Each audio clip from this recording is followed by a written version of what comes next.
All right, continuing on with the inventory today. Goal today is to get some drag and drop functionality. Didn't quite get to the equipment slots, but I think I'm getting a little bit ahead of myself there because I won't be able to drag and drop anything into the equipment slot otherwise. So yeah, let's get started.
Oh, hey Zeus. Sorry, dude. I was super focused there. I missed your thing.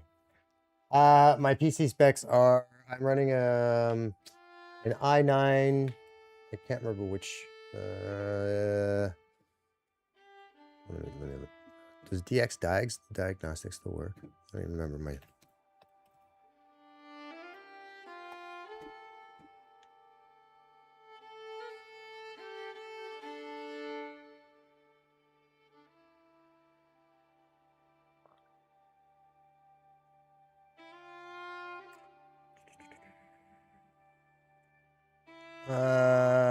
I'm running that's i9 12900K with 64 gigs and GTX no RTX no was 3080 Ti.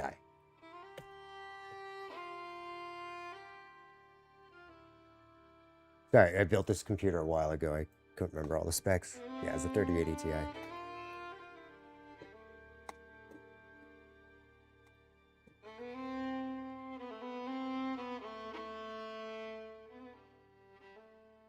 How you doing today, Zeus?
Hi, Samantha. How you doing?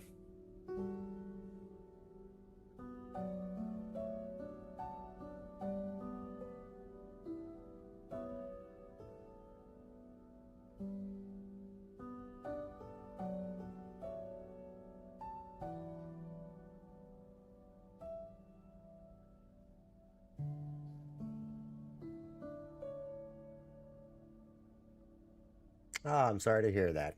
What are you sick with? In the middle of summer, too. Yeah, I'm doing well. I'm just trying to figure out how to do some drag and drop widgets right now. I think I have the basics kind of worked. I forgot to turn on the mouse cursor when I go into inventory. It should be pretty simple to fix. So.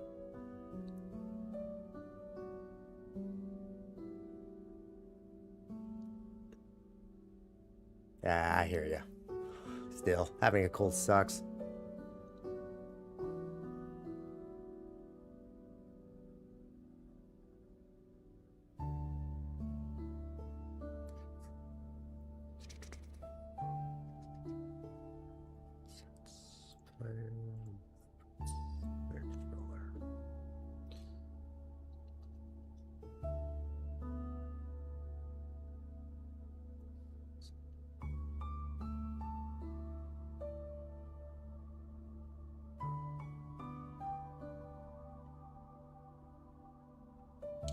I am working on a, I guess it's an RPG. Um, we're doing like a survival craft kind of Souls-like RPG. At least that's the idea. And I'm doing the, I'll show you real quick here. I am doing the inventory system for, I need to do some. So I just need a drag and drop operations for this, just so I can manipulate the inventory. So I want to be able to drag it onto the thing and actually drop items from the character, and as well be able to organize and rearrange your icons inside there. As well, we got to do some equipment slots and stuff like that too. So yeah, pretty standard stuff. I'm not trying to reinvent the wheel for this one. I think it's the inventory system is going to be kind of a mixture of Diablo. I don't know if you've played Diablo. Diablo and DayZ. So we want to do some vicinity looting, because I've found that these survival games, sometimes they pinata the items, and they land in places that you can't always reach. So it'd be kind of good just to have like a vicinity loot, like in DayZ or PUBG. But well, I'm implementing that after. Right now, I am just trying to get a basic inventory working. There's probably some prefab stuff out there that already works, but I don't really know Unreal very well. So this is kind of my just attempt at learning it, and it seems like this is some pretty standard functionality. I wouldn't say it's easy. It's actually more complex than I expected, but yeah, no, I just wanted to learn Unreal, and I wanted to learn blueprints, and I figure I just kind of go through the steps and tutorials, and I'm still a little bit lost all in all, but yeah, I'm trying to learn it all. I'm not just trying to slap the game together. I'm actually working with my brother on this one. So my brother is doing most of the coding, and I'm taking care of the art. But obviously, we're both going to be doing a little bit of coding right now, just because the amount of code can be a little bit overwhelming. Because my brother comes from like a coding background, but he used to work for like he worked for a company like I don't know if you've heard of Touch Bistro. Whenever you go to restaurants, so my brother was in charge of coding the stuff that goes into when you go to a restaurant. They have those tablets now where they do the seating arrangements, they take orders, they do everything on a tablet. So he's one of the coders that does code for one of those apps. It's called Touch Bistro.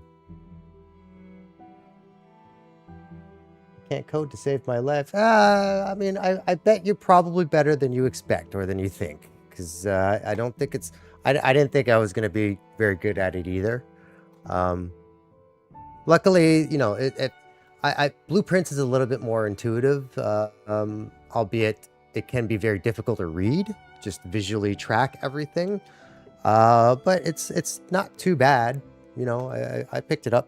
It didn't take too long.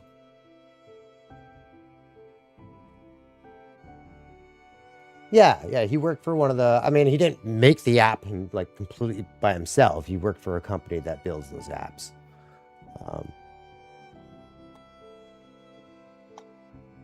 But yeah, unfortunately, you know, as a programmer, and I was working as an animator, and both of us kind of we got laid off of work at the same time. So we were like, hey, let's take this opportunity to do something together. So we started kind of playing around with ideas, and then we landed on the idea of possibly making a game. And so we chose Unreal because Well, I chose Unreal, to be honest.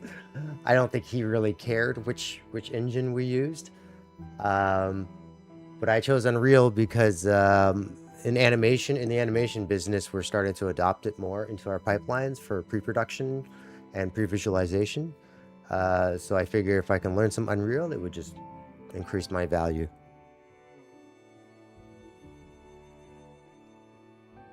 It was AI, wasn't it? Yes. I think, yeah, it was AI.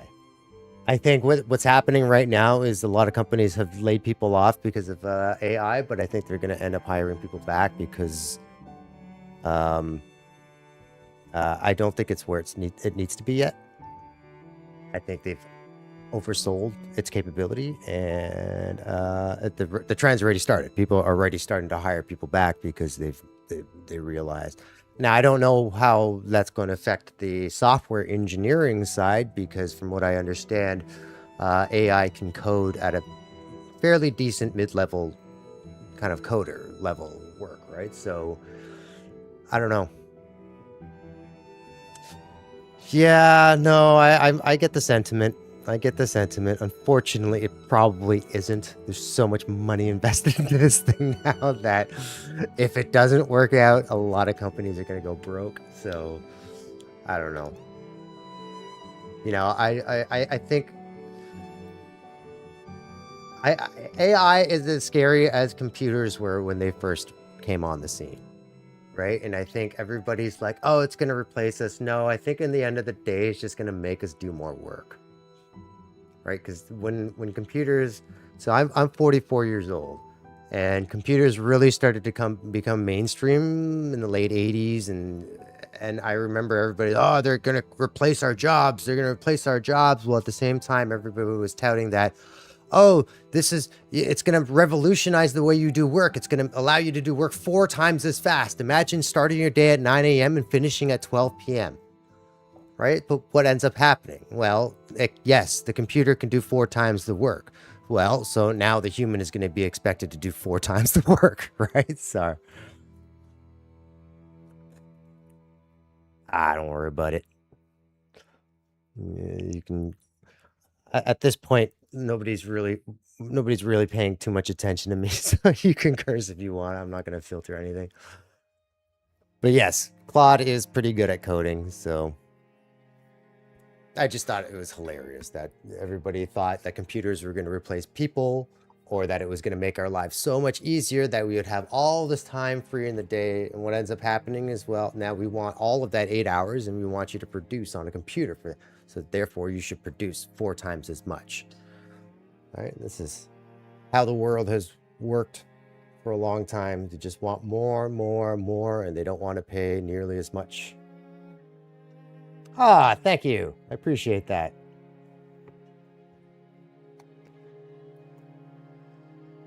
Yeah.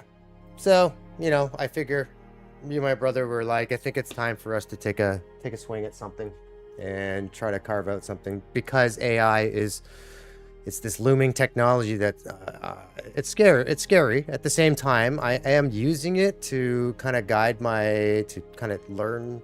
So you can, I'll pull up my Gemini right here. So basically, hey, how do I turn on the mouse? And then it kind of gives me some things. I could probably get it to write code for me, but I refuse. I'm just stubborn like that. Again, I want to learn Unreal, so having Gemini do work for me is not conducive to learning. So I help it guide me. I use it to guide me.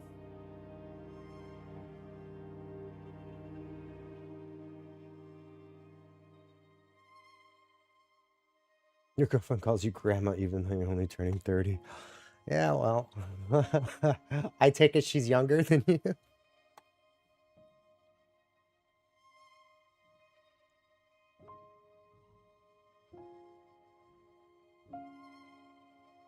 think at the end of the day, you're only as old as you feel. Yeah.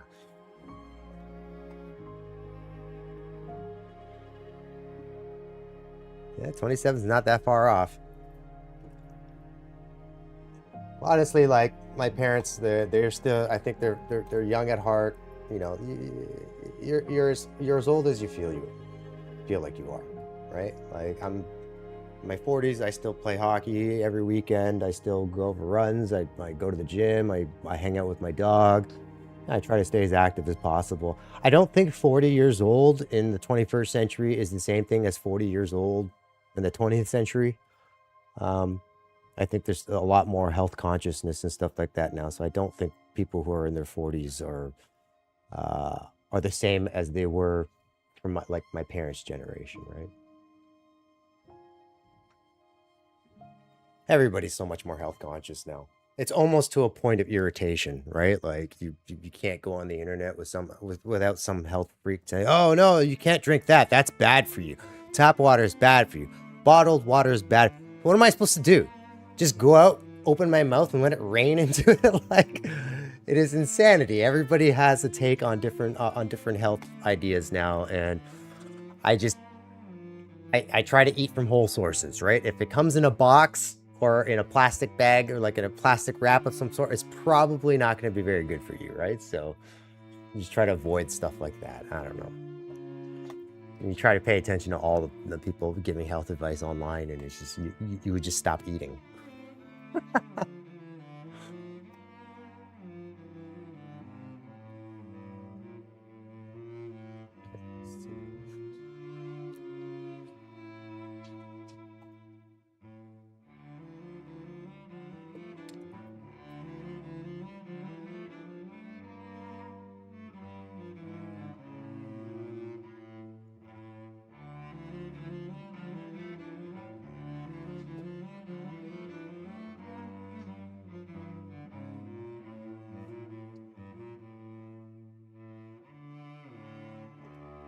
Yeah, it's there's this weird circle of content that happens, right? This guy makes this video, this person reacts to this video, then you show that person reacting, you go check out the original.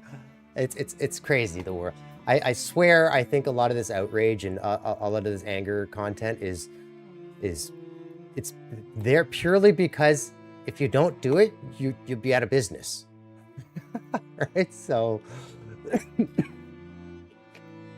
you know, naturally, I've been streaming for a couple weeks, but I don't expect a lot of people for this to pop off without me having any sort of announcements. I've been just kind of casually doing it just to get comfortable in front of a camera. But yeah, it's weird. The whole online ecosystem of making like YouTube and Twitch and just content creation.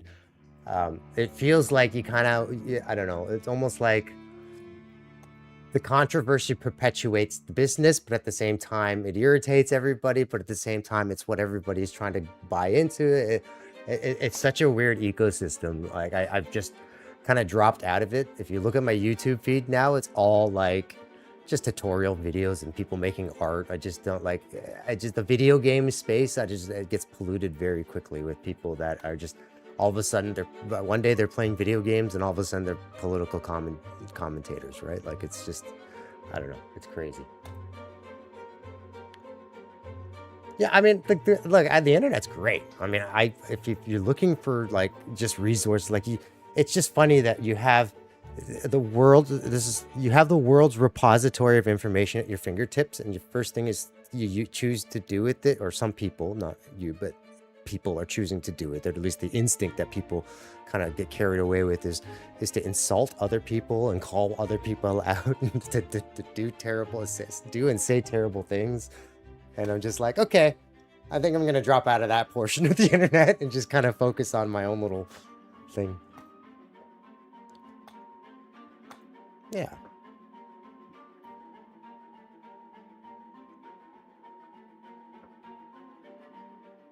So are you a big gamer or a game developer enthusiast or developer yourself?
I want to be an animator. I would love to develop my own game, but I haven't had the nerve to start yet. Yeah, no, I mean, honestly, I think it's just, you don't really need to build a nerve. Just start. You know what I mean? Like, you're not gonna make awesome stuff right at the gate. I don't even know how good this game is gonna look. But yeah, I've been an animator for 20 years, and I think it's a natural extension to want to make video games. Um, you just start. You know, there's no pressure. If you don't want to, you don't have to show anybody if you don't want to show anybody. It's one of those things you can kind of just hide away and do.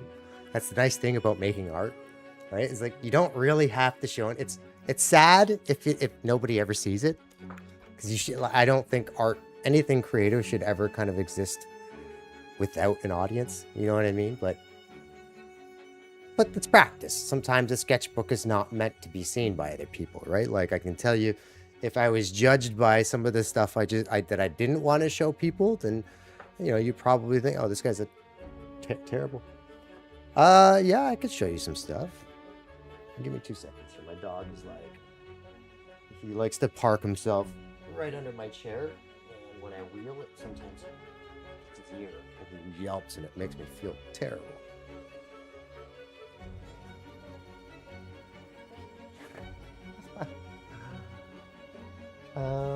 So I'll show you the main character that I've been working on this.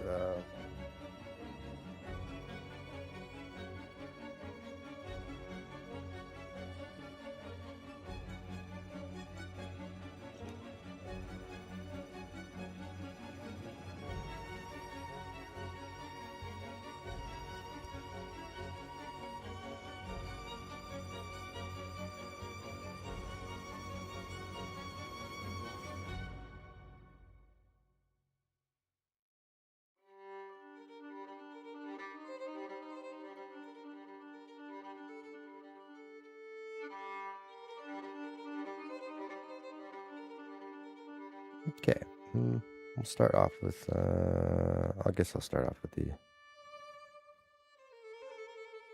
the idol.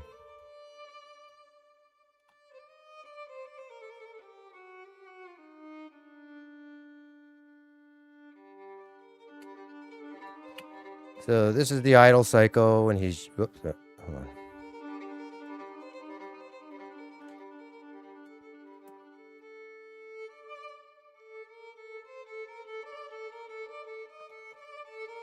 So this is his idle cycle when he's just hanging out.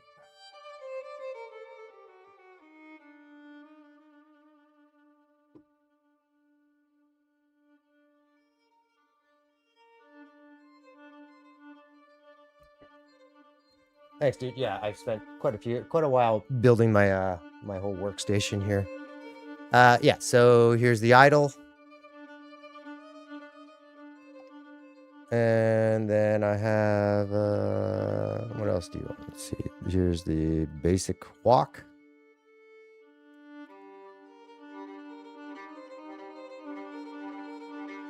And then we can turn off his armed weapons so you don't have to see those. There's been this little overlap on the. So if we want some more exciting stuff, got the dodge roll.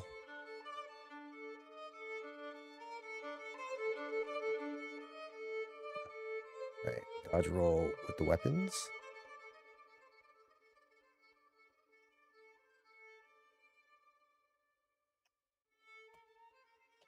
And I don't know, what else? Let's see. How about a run cycle? Oh, let's do the sprint. This is my hero sprinting. Without weapons now.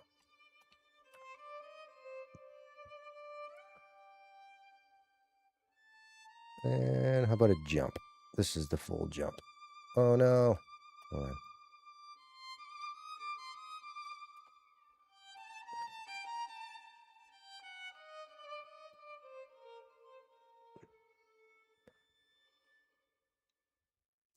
The reason it's broken right now is because I changed some animation.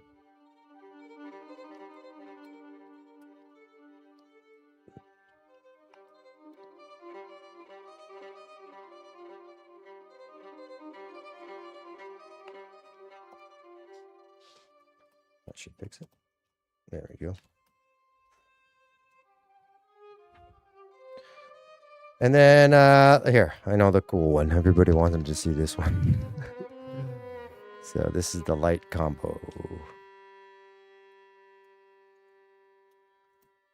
If I adjust this down to say, and this is his combo attacks.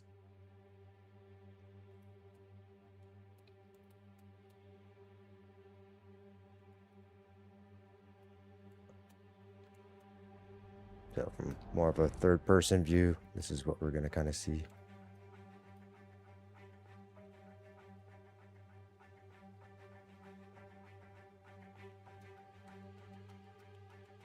Yeah, that's what I've been working on.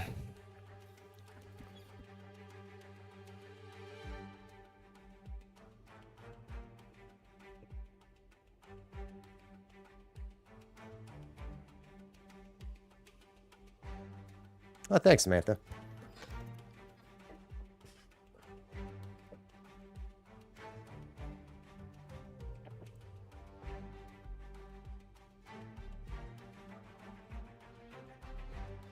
Yeah, I mean, if you're curious about the process of animation, I've recorded everything. I actually have a couple of videos on YouTube as well. You can just check it out. It's 4 Chisels as well on YouTube. It's the exact same name as my Twitch channel.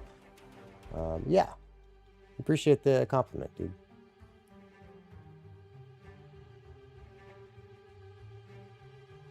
They probably weren't as bad as you think they were.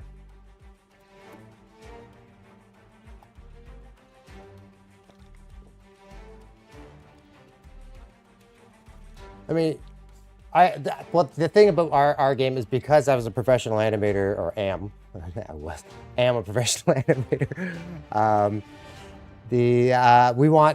want the animation to really kind of shine on this one. So I'm putting a little bit of extra effort into the animation where I've reduced the fidelity of the assets just because I don't want to spend 3 years making assets. So we went and just downloaded the Cinti assets and just modified them quite heavily. And I think that we're quite happy with the result of that. So we want to keep this low poly kind of style. My brother and I, what we were talking about, we don't know how long this RAM shortage, AI is eating up all the RAM in the world right now. So we don't know how long the RAM shortage is. So we wanted to make sure that if we're going to make a game, we want it to make sure that it's accessible. In other words, we want even a crappy potato computer to be able to play the game, right? So we're not going to be going crazy with the rendering and the lighting and anything. We just want to make a strong, solid foundational game for our kind of a decent cross section. I guess what they call a vertical slice, and demo that as yeah,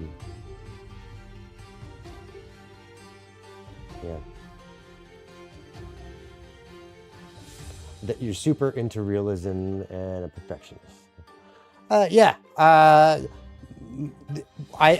we considered going on a realistic style, but I find just computer tech moves so fast. What you feel is like realistic now.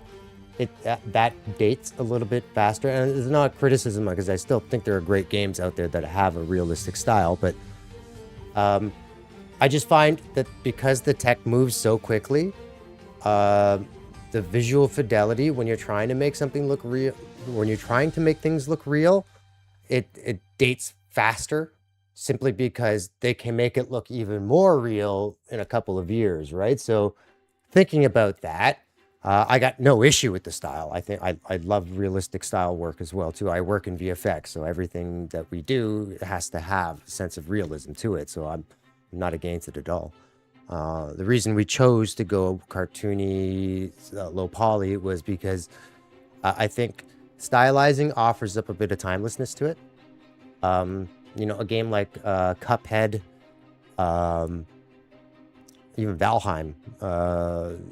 Valheim, I think, leans on an old school style, whereas like a game like Cuphead, because it's stylized, it won't age the same way as if you tried to make something realistic.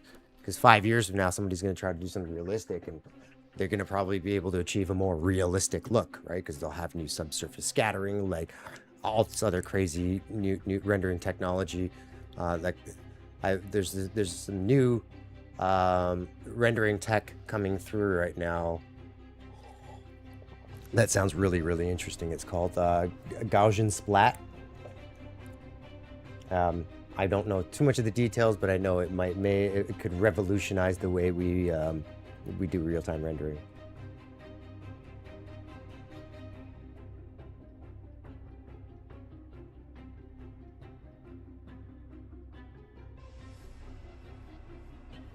Yeah. Yeah, the Witcher 4 tech demo looks... It's stylized enough that we're not like, oh, this is real, right? Because it's like not like Call of Duty kind of real. There's this kind of that it's riding that. I mean, I think CD Projekt, they're just great designers, like visual designers, and they like to ride that line between reality and that comic book style. So I think they're one of the few studios that get away with doing that, which makes me sound like I'm just walking my own statement back, but there are a few places that can do it well and kind of maintain and keep it, because I still play Witcher 3.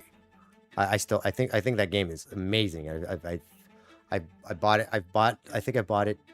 No, I bought it twice. I bought it once for my Xbox, and then I bought it again for my PC, and I finished it twice on each system. So it's...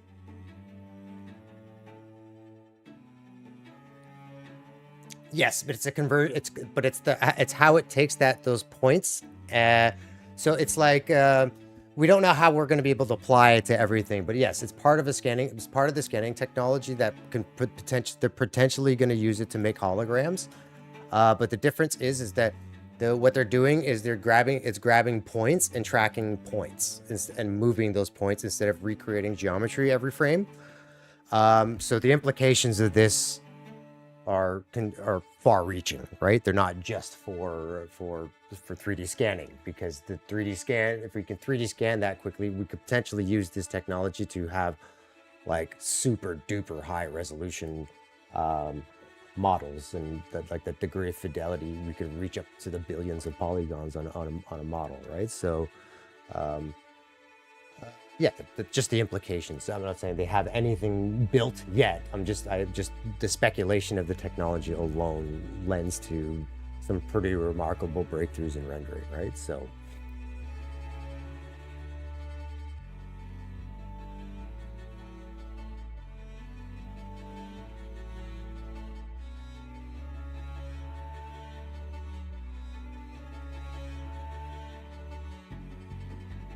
yeah, so when I'm saying realistic, what I mean is like you're trying to recreate something from life, like Call of Duty, right? They try for hyper realism, right? Like I remember the first time I played a Modern Warfare where you're in the helicopter and you have the those night vision, like it felt real. Like it was just shocking. I almost felt a little bit gross. I was like, is it really this easy for operatives in the army to just drop bombs on people like this? The answer is yes, right? So it's that kind of stuff that I'm just like, yeah, that when you wander into that territory, it can date quicker just because the technology rolls on and we can render better and better and at higher fidelity. And that's all I'm saying. I don't have any issue with people wanting to do like super realistic art.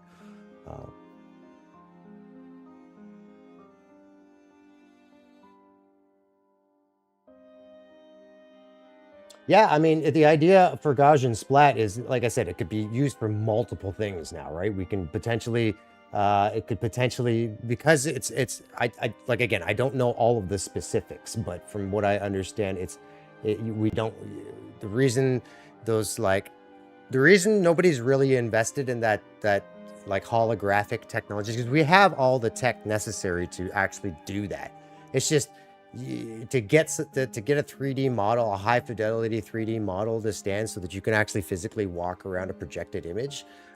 You need to project it onto a 3D model, right? So it's one of those things. Well, it's the model itself, and using 3D Gaussian splat to understand where the polygons are going to go and how to move those things. So if the transfer of information between those nodes and the polygons is that quick that we can move a model of, you know, several millions of polys in real time, tracking on a real person, that implies that there is potential to render that fidelity, potentially render at that fidelity in real time too, right? So who knows?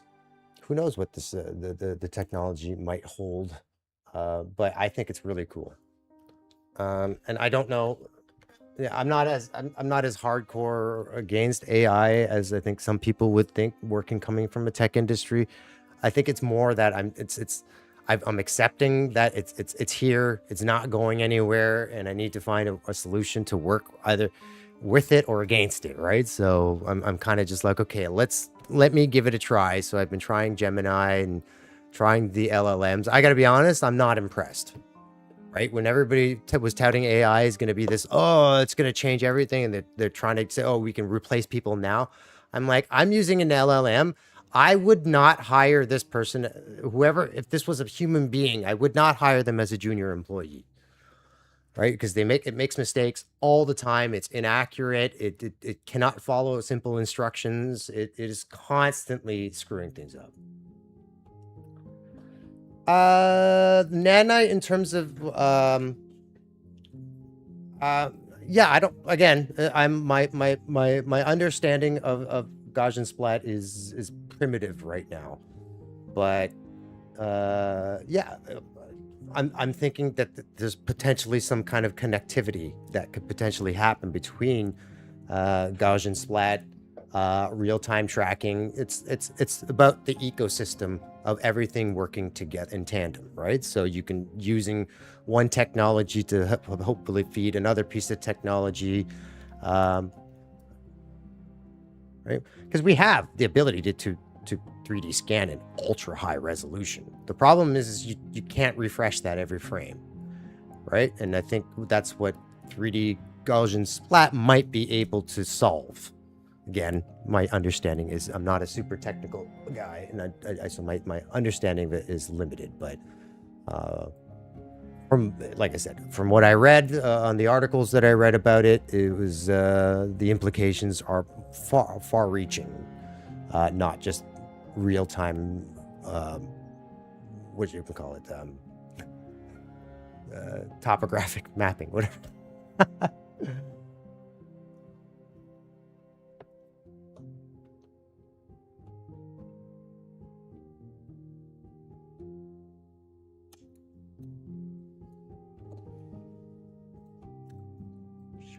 This cursor is true.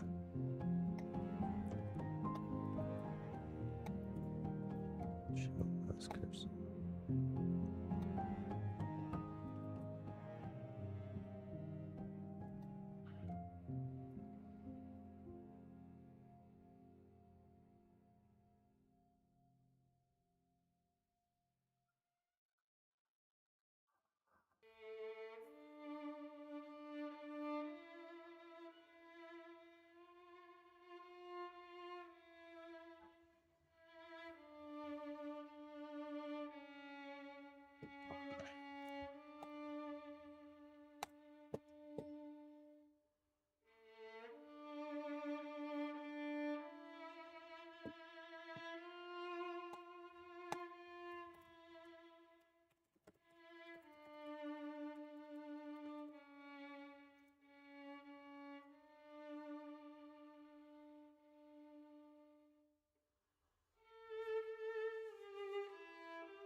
Are you looking at the metahuman rigs? Are you? I don't know too much about the muscle system in Unreal. It's probably not something that we're gonna play with, but it's super cool. There's so many cool tools inside Unreal. I'm upset that I'm not going to be able to utilize them all for the game, but like for example, Nanite. Um, well, we might. I wouldn't say we won't. Well, it's low poly. Probably not. Probably not. Can't think of any use case scenarios where I might be able to use Nanite. I don't know. Yeah, because we're not putting anything high res inside there, so.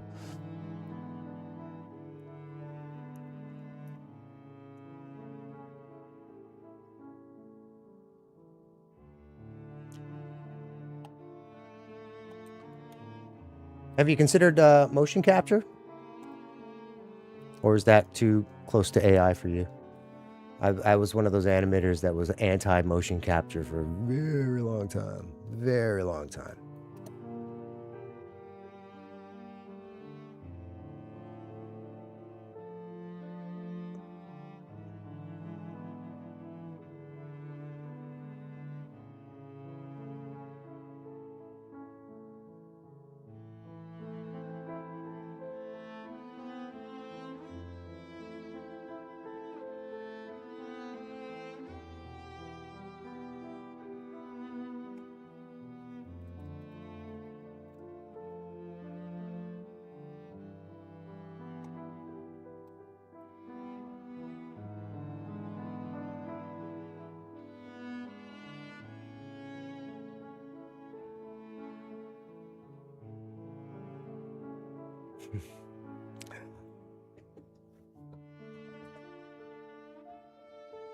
It's weird, right? Have you ever tried a motion capture system before?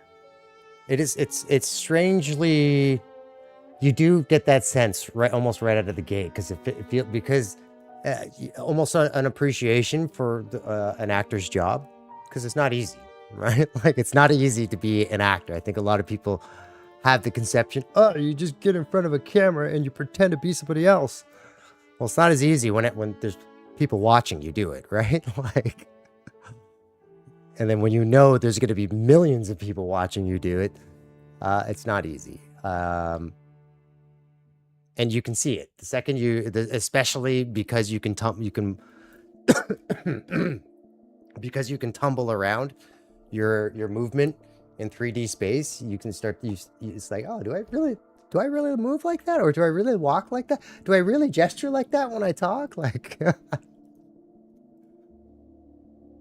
You'll notice a bunch of things about your movement that you didn't notice before, if you ever get a chance to try mocap.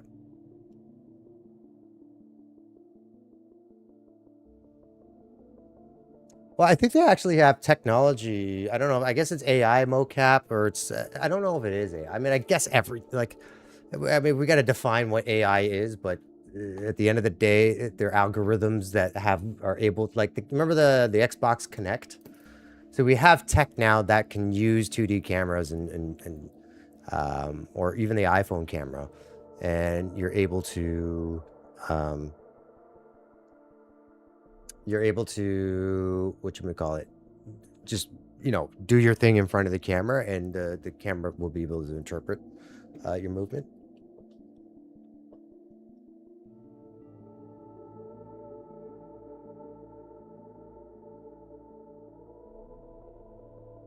Yeah, acting is not hard. It's not, sorry, it is hard. It's not an easy job to do. I got, like, those who do it well, it's,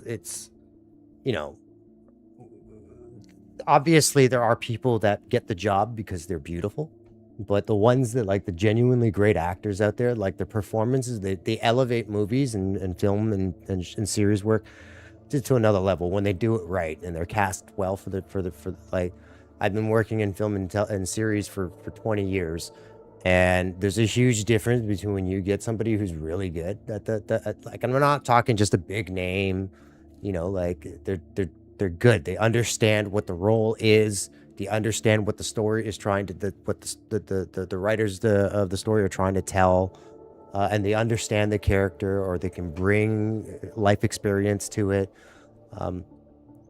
or just understand and have an empathy. And I think that sometimes people forget that there's a whole other level of acting than just, like, your superhero Marvel movies.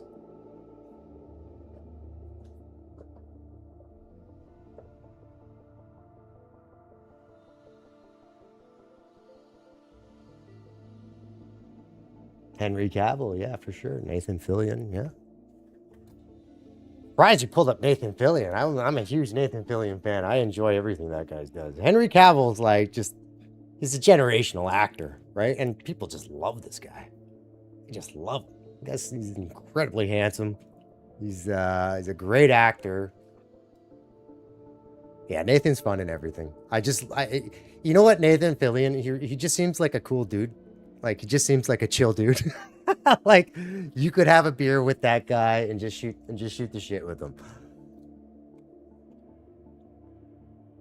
And Henry Cavill, I mean, the dude's a certified nerd, right? I mean, apparently he was in the middle of a World of Warcraft. He was mythic rating in the when he got the casting call for Superman, or when he got the role. I can't remember the specific the story he told, but the point is he was playing World of Warcraft when he got the phone call to let him know that he was the next Superman, and he almost missed the call because he was rating.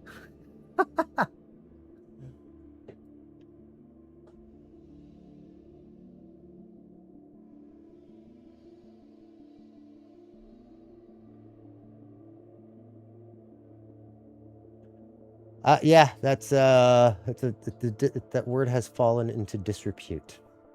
I think they're even now. Oh no, it's the other word that they're filtering for now on YouTube. The expletive, the pejorative. If you say that, you're gonna get in trouble on YouTube, or your video might get taken down.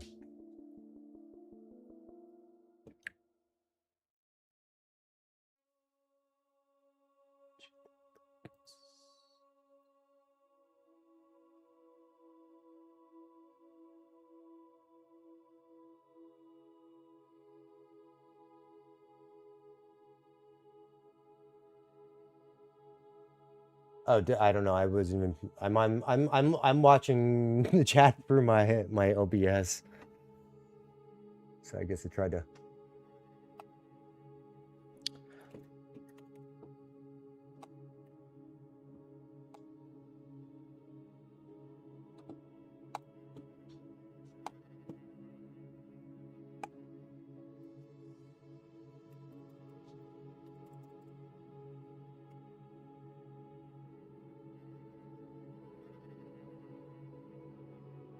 It works. Ah. Okay, it just doesn't do anything yet.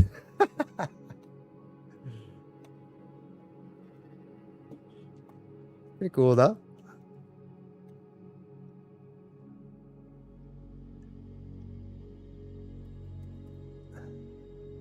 No, that's not it.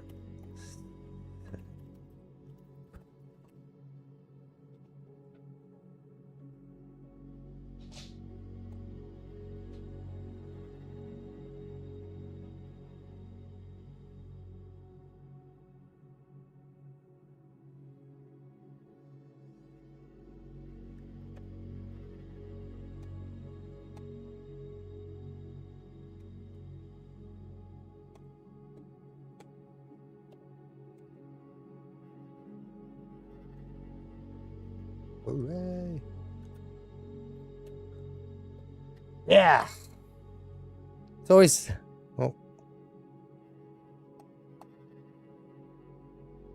It's always satisfying when something kind of just finally works. I guess I don't need to plug in self there.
That's what I did, but I'm still getting an error.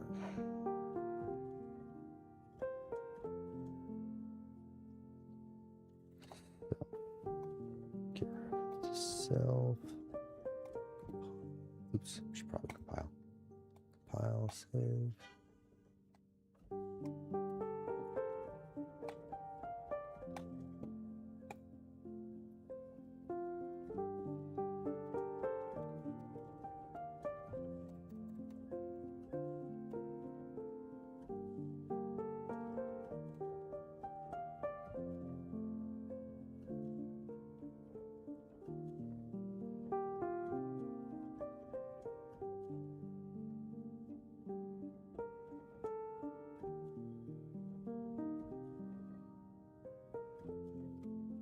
Oh, I forgot to check. Nope, that's right. That's right.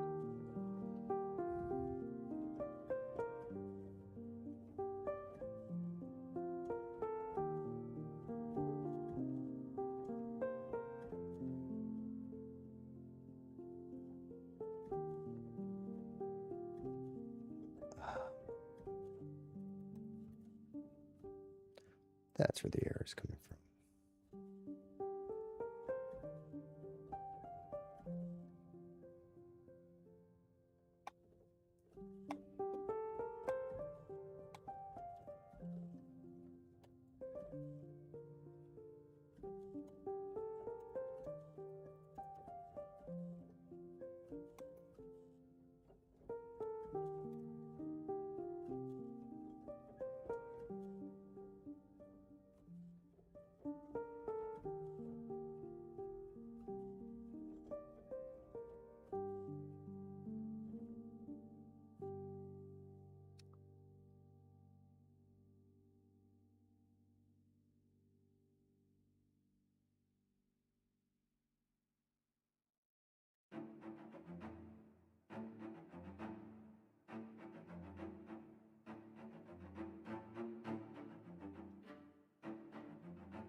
I'm losing my...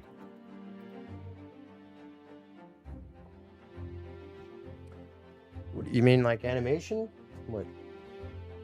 Like what shows have I worked on?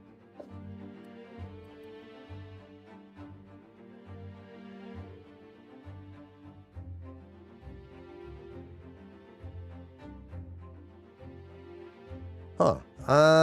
Let's see. My last one I was working on. Let me see if I can.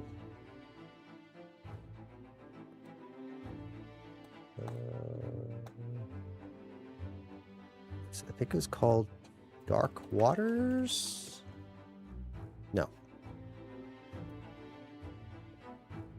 Dark Water.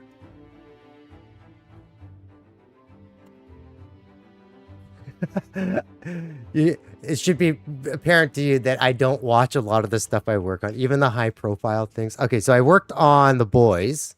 Well, that's one big project. I worked on The Boys season 4 or season 5. I can't remember. Season 4, I think. Yeah, did you follow The Boys? I worked on The Boys.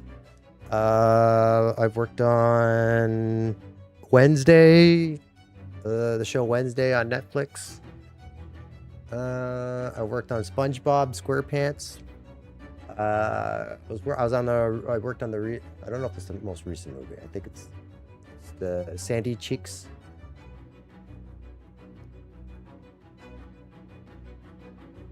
Yeah, I made somebody. There was a couple of shots I worked on, or a couple of sequences I worked on in The Boys. In season 4, I think it actually happens in right in the first episode, right almost near the beginning. They introduce some new character that can blow up people's heads.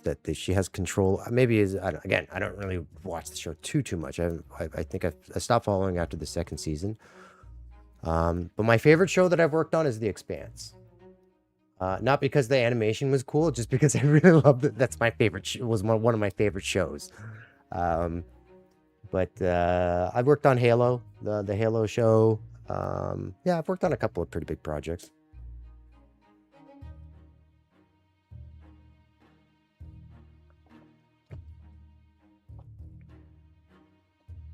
Yeah, yeah. It was one of my. It was honestly one of my favorite projects to work on, just because I love the fans on that show.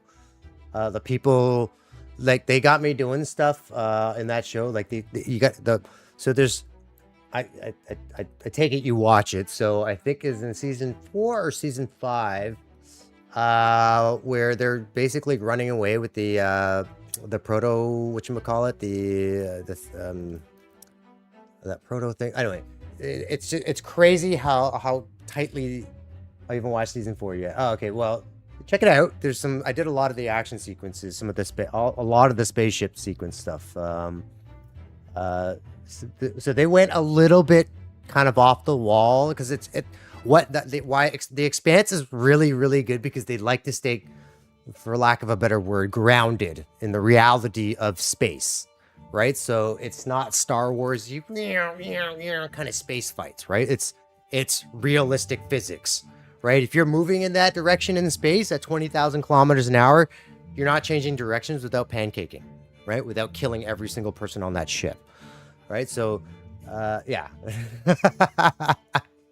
Like I said, for the lack of a better word. But yeah, but I love that stuff. Like the guy that the first time where he tries to break the horizon. So they find this. I don't know. By season. Yeah, I don't know how far you got, but they eventually discover the ring, this portal that travels through into another part of space. But there's a speed barrier, right? So it's basically like a speed trap. You can't go really fast through this gate. And they show what happens when you suddenly change speeds. You basically just the momentum just flattens you like a pancake, right? And they show it to you, like you just watch him literally turn into a pulp. And yeah, the rings, yeah, right. And just the way when they torture people, the Belters, and one of the first 2 seasons, like it's just such a clever. It's such a clever show, clever writing. The books are great too. Yeah, check out. So in season 4 they started doing a little crazier stuff with the spaceships. So there's one scene where you see the camera kind of tumbles. The reason I liked working on the show is because they gave me the idea, and then they just let me do it.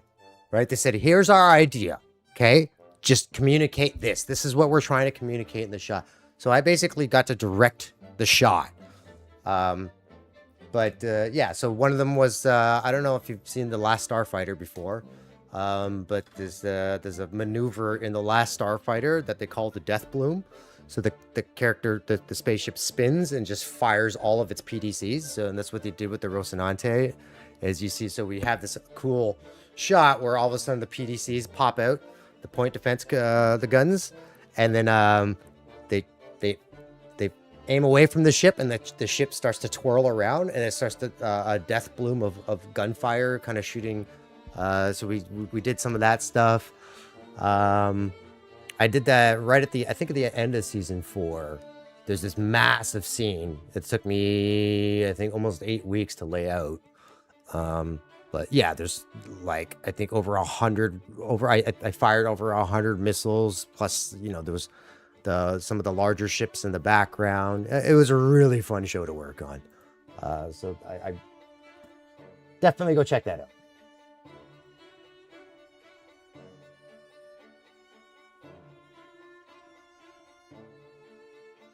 Oh, I don't mind. I think it's cool. I know, because usually I toil away and just in obscurity, right? I'm kind of hiding in a little hole in the wall somewhere, animating, and it's nice when people like, oh, you did that? That's cool.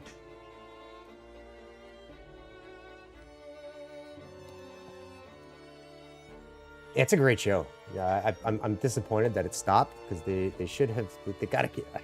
I think, from what I understand from the showrunners, from what they told me, is that the intention was to finish the story in a movie.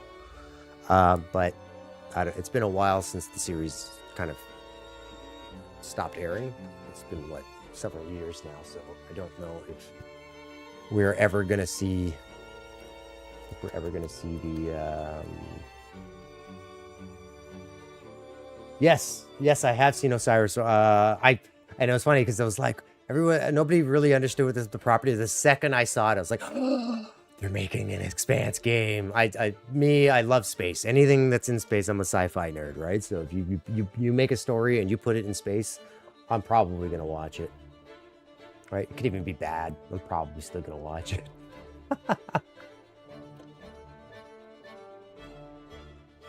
Okay, so I'm losing control of my keyboard when I did this. So let's ask AI.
Oh, you're a mod on the Owlcat game server. That's cool, dude.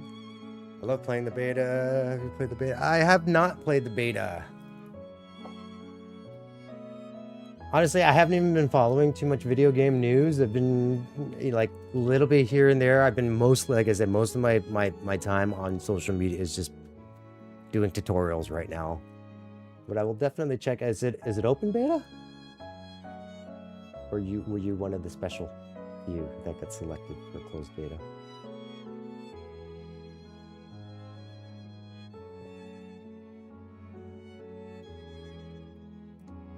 I will definitely check it out if it's an open beta. I'll even convince my brother to tag along and play with me.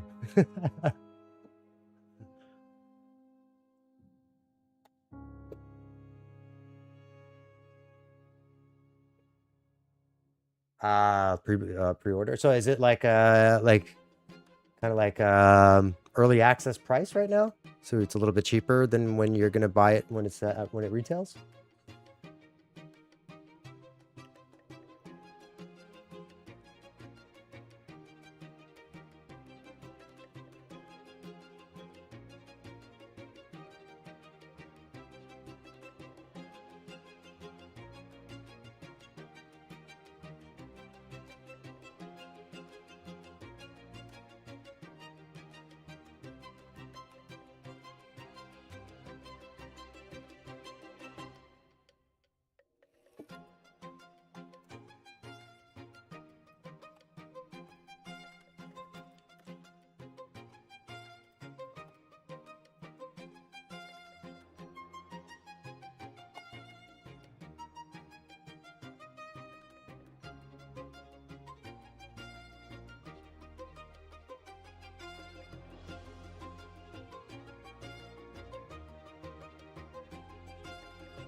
That's okay.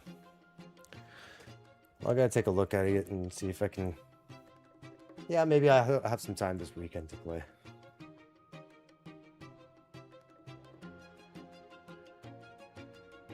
My brother and I have been, we've been going back through Monster Hunter World and Iceborne again. Gotta admit, I don't know if you're a Monster Hunter fan, but I'm waiting for Ascendancy before I go back to Monster Hunter Wilds, because I hate saying it because I really love the games, but I was a little disappointed by... Oh, thank you. Thanks for the follow, Samantha. I appreciate it. Yeah, I was a little disappointed by Monster Hunter Wild. So we've been playing Monster Hunter World and Iceborne over again. So yeah, it doesn't seem like everybody's... You know, the funny thing about Monster Hunter is it's Capcom's biggest franchise. Just never quite landed in North America the way it landed in Asia.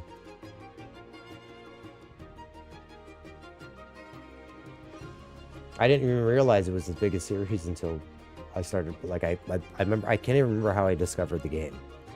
I think the first game I played was on the PSP, the PlayStation Portable. I was hooked, just hooked. So when Monster Hunter World came out, it blew me away.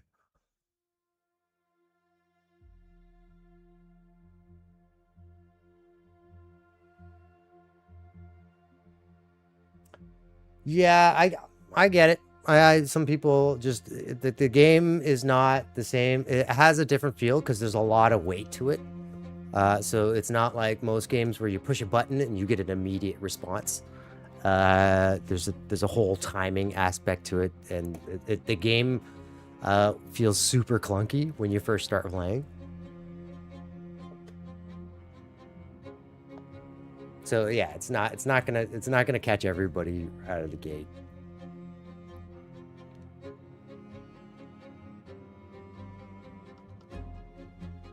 Yeah, it can get pretty complex. I think I really started to enjoy the game because it leans heavily into the animation. So like the monsters don't have health bars, right? So they rely on animation to indicate to the player how damaged the monster is by changing textures, by adding damage texture onto the body parts, and then changing the animation so it limps, it starts drooling, it runs away from you. Like it's kind of got like this whole animal ecosystem kind of built into it, so it behaves kind of like an animal.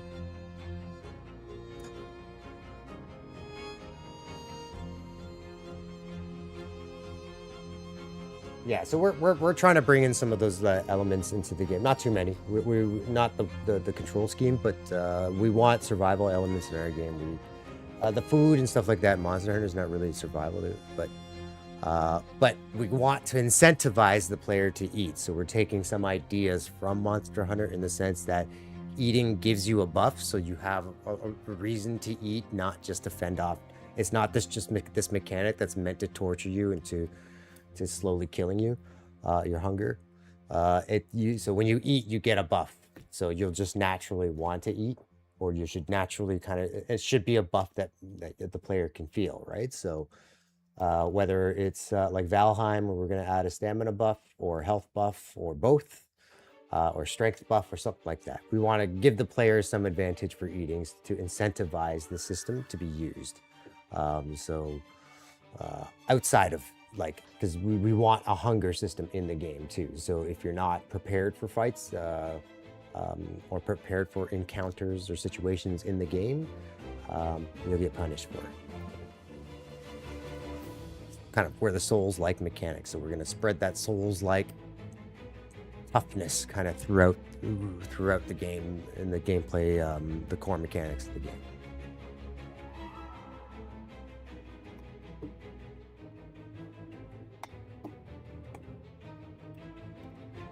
Yeah, okay. Got my mouse back. I can move. These still work.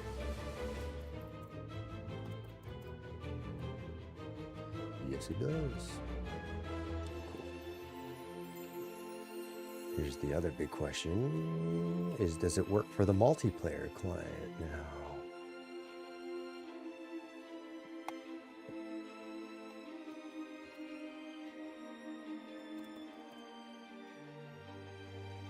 Yes, it does.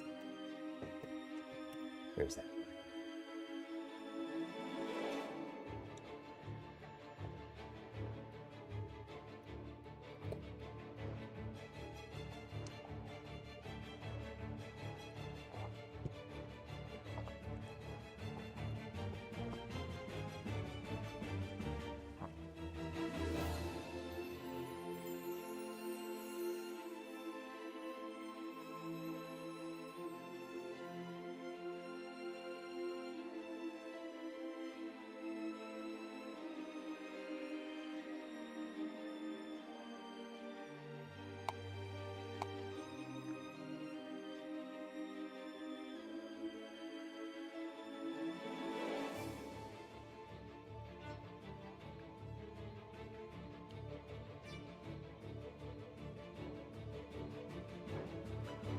check who's feeding the quantity data.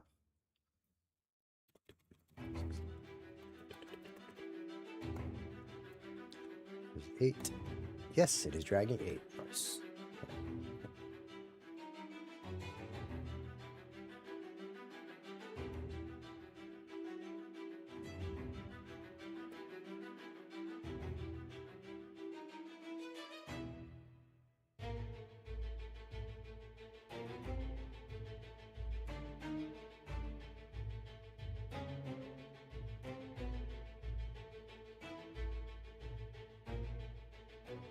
Yep, I'm on Discord. The Discord channel here. I can link you the Discord channel. I've started a little server.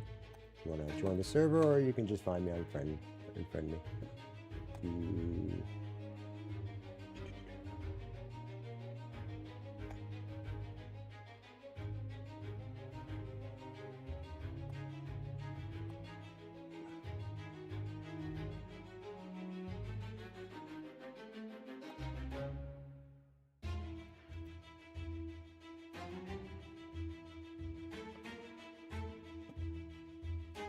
Well, here's the server in case you want to add another one. But I'll also link you my...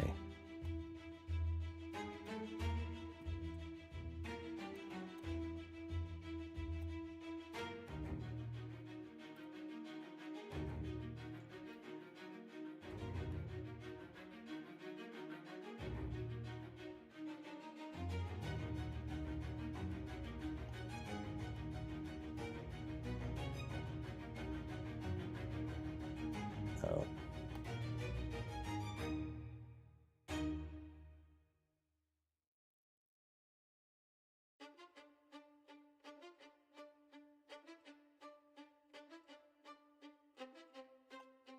You should be able to look me up. It's just 4 chisels. I don't know if there's too many 4 chisels on Discord.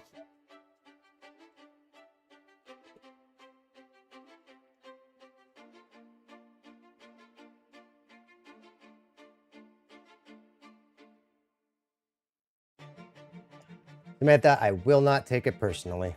But feel free to friend me. You'll see my name there. If you don't want, I understand completely.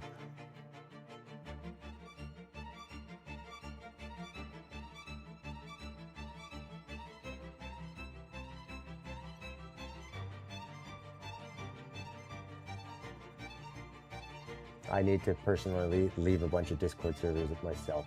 Mine is hacked. And the notifications can get very annoying. I think I've just turned off all notifications on Discord for the most part anyways, because it's like WhatsApp when you're in like 6 different groups. They just, your phone just ping, ping, ping, ping, ping, ping, ping all day, and you can get really annoying. And I'm not really the kind of person who likes to stay staring at my cell phone, so my average screen time is, my daily screen time I think is 16 minutes on my phone or something silly like that.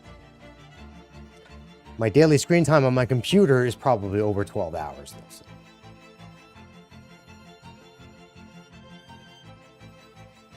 Yeah, no, I'm the same way. I'm active on about 2 or 3 servers. I mean, it depends on what I'm doing at the time. Like if I'm doing a lot of Blender work, I'll jump into the Blender server and I'll be chatting. I'll be much more active on the Blender servers, and then, you know, if I'm not doing anything in Blender for a while, I'll just be sitting there quietly for months. But yeah, there's maybe 2 or 3 servers that I actually input on. Honestly, and the Discord server that I create, my community server, is very quiet right now. I just started streaming like 5-6 weeks ago. And I figured I'd start a server because there were some people asking to share stuff and whatnot. So yeah, if you ever do any animation and you want some feedback on it, I've left a little place for people to share work. So.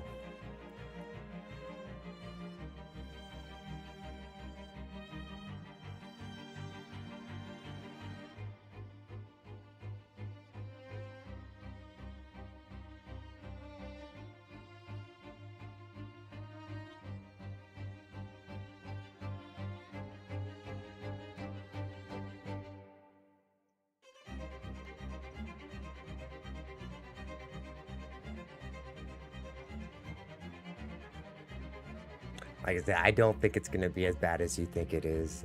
Everybody's got to start somewhere.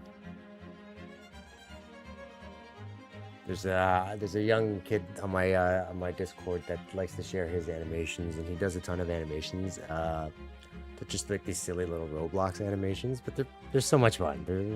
I wish I had access to these tools when I was younger, like Roblox.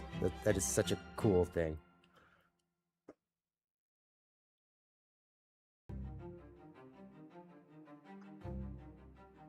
Oh, most animations I do. I can't share. I'm sorry, I misread that. It sounded. I read it like you might be like not as confident about.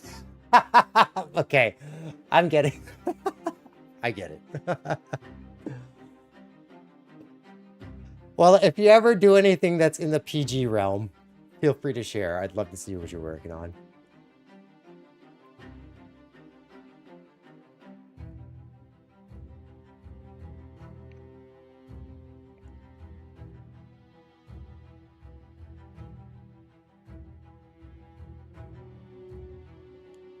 Okay, so little bro wants me to do some commenting here, or he's gonna yell at me. So let's do some commenting. This is just a debug.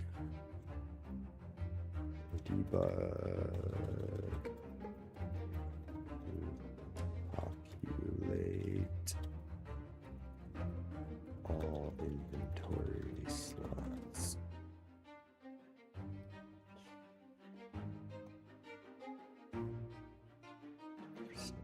Struct array.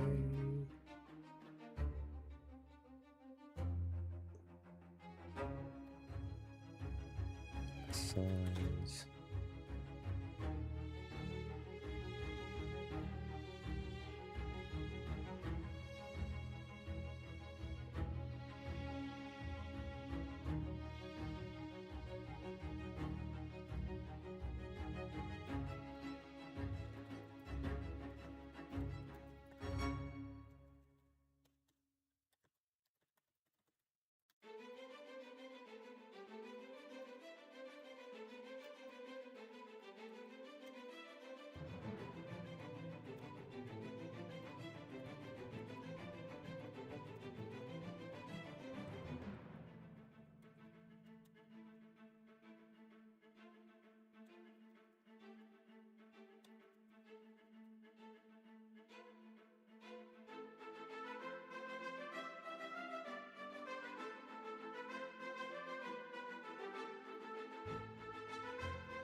Commenting. Commenting on what?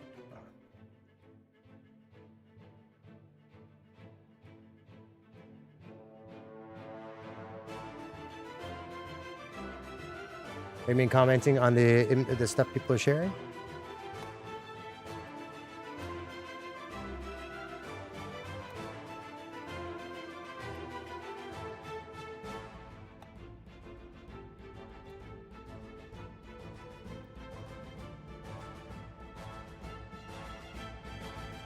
So the guy, the kid that comes in and shares all his Roblox stuff comes into my channel pretty frequently. So we always have a good chat and a laugh about some of the stuff he does. Oh, commenting. Yeah, sorry. Yes, the comment lines are important to keep track of everything. Just so it was one of the things that we actually it was a bit of a milestone this week because we so he handed off some code to me because I was like, I want to try to pick up and try to see if we can do code handoffs. And yeah, we were able to successfully hand off code. I mean, my brother's much better at coding, so he was able to contain everything into functions. And he was like, "Hey, man, all you got to do is feed the values into these functions, and you're good to go." I was like, "Oh, okay." So at least we know the sort of a methodology that we want to um, work with when we're transferring code between the two of us.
Do I have any tips on animating hands by hand?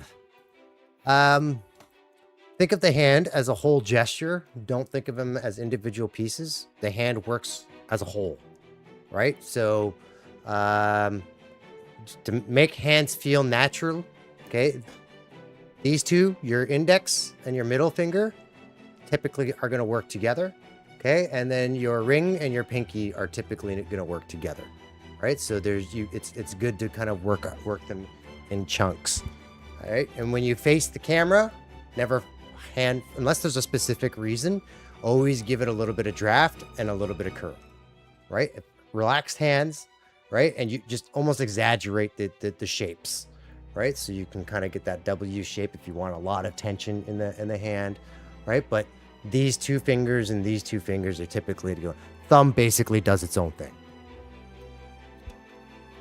But again, think of the whole hand as a gesture and how all of the hand fingers fit together versus like, oh, I just need to point with this one. Well, it's never just a point, right?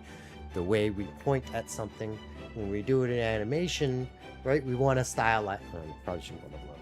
You want to stylize a little bit. So when you're pointing, you know, you stagger the fingers, and you know, tuck away the thumb nicely, right? Otherwise, you're not doing a whole lot in terms of like. They're not too movie unless you're specifically trying to, like, you know, Stromboli, like from Pinocchio, right? And there's the character is a very fingery talker.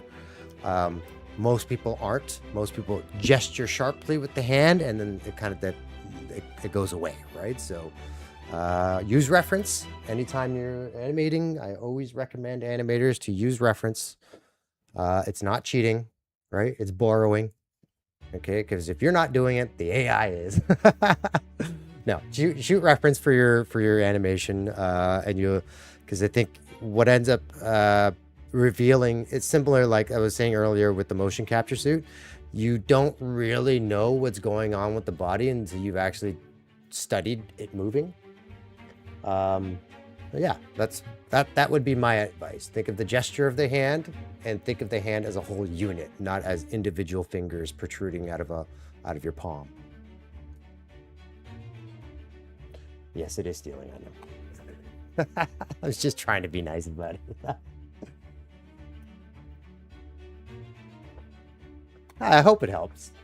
Referencing, I think, is the biggest thing is the biggest one that will give you an immediate result, right? The other one is more of like in the back of your mind. You're kind of, it should be kind of always be on your mind. How is the camera looking at this thing? And is it, you know, like if you're looking at, let me see.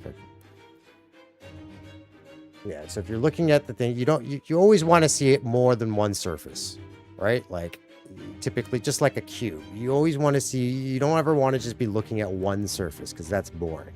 Drawing hands like this is boring. It's like you turn it a little bit and curl the fingers, right? And just give the fingers a bit of draft. Make sure they're not just perfectly layered on top of each other. Like when you do the point, this is a boring point. This, right? Compared to this. It's a very subtle difference, right? It depends how emphatic you are too, right? What's the emotional pull? Is he pointing? Is he gesturing really, really hard? In which case you can kind of curl the finger up a little bit, right? See how when you put a lot of tension into your finger, it starts to curl back on itself. That kind of stuff. You want to pay attention to that kind of stuff, especially if you're going to be like, if you're really drawing a lot of focus to the hand.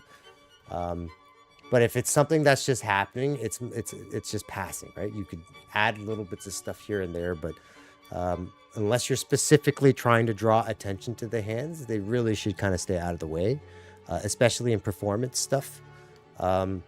Not that you're not gesturing with the hand, right? It's just that you don't want to be so active with the hands that everything else becomes secondary to it, right? Like, it's something to teach actors too, right? Is don't over gesture with your hands. It's good to gesture a little bit, but don't over gesture because it becomes distracting, right?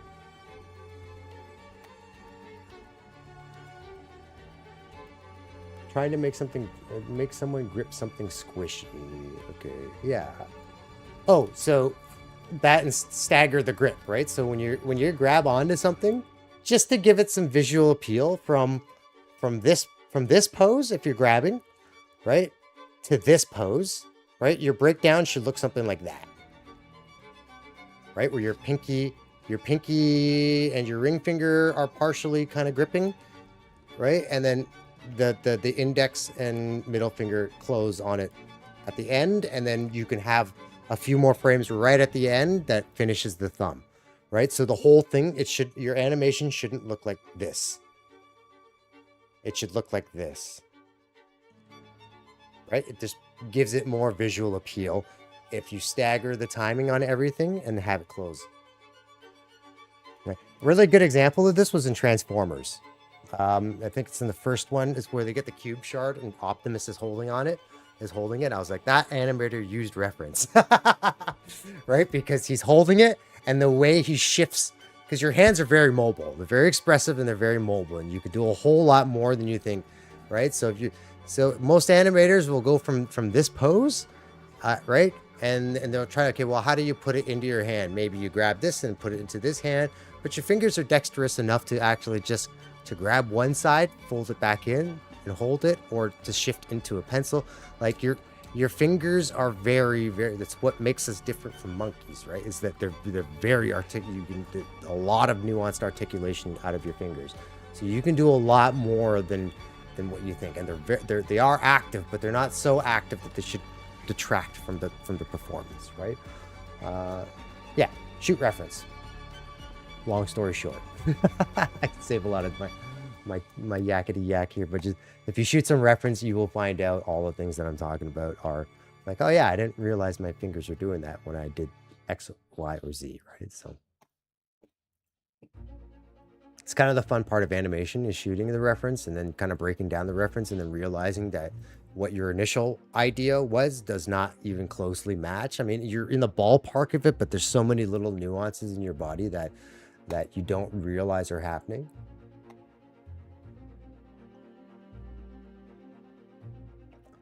Of course, there is the other side too. The other side of the equation, where you adhere to you forget to interpret the reference. Yeah, I mean, that's basically you don't want to roto, right? You don't want to copy what you're seeing. You want to interpret what you're seeing, right? So a clear example of this is when you do a run cycle. When humans run, when people run, any athlete that's been taught how to run is taught you do not land on your heel when you run. When you sprint, you do not land on your heels, right? Because you will destroy your knees. You won't be nearly as fast, right? When you sprint, you stay on the balls of your feet and you contact on the balls of your feet. In animation, however, it doesn't look as good to stay on the balls of your feet, right? It just visually, it doesn't create enough visual change and a visual appeal So in animation, we heel strike. When you do a run, you heel strike, you slap the foot down, and maybe you have a little moment where the toe comes in after, right? But you heel strike just because you want these nice strong shape changes in animation. But the reality is, any athlete, anybody who's ever been taught to run, if you land on your heels, you were not coached properly on how to run, right? Every athlete does it, whether you're a boxer, whether you're a hockey player, football player, soccer player, basketball players especially stay on the balls of their feet, right? So there are just some differences that you then have to reinterpret, right? It's like, okay, something feels awkward. How do I, and for me, that's a lot of the fun part is that from transitioning from reference to actual keyframed animation. It can be enlightening, right? There's so much stuff to learn when you're doing it that way. Because you're gonna find it, the reference doesn't work here, right? If you're gonna film somebody running, chances are, if they're a trained athlete, they're not gonna heel strike because they're gonna put damage on their body. So what you're gonna do is reinterpret that because you want the shape change.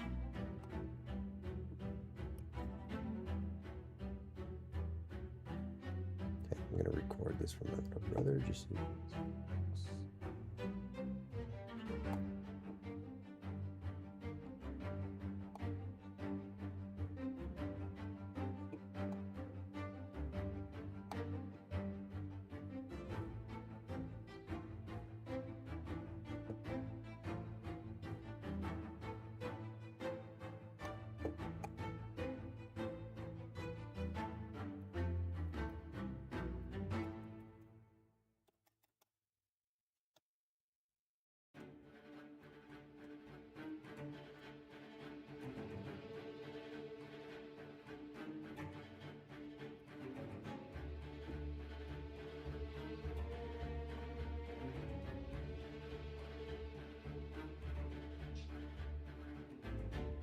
yeah, no problem. I love talking animation. I don't get a chance to talk it very much anymore. I've been laid off for a couple months, and even before that, everybody's working from home now. After the pandemic, I had been preaching to everybody for a long time that, hey man, we have the tech now to work at home. So I've been telling everybody we should be doing this since 2015, and then it finally happened, and I don't like it.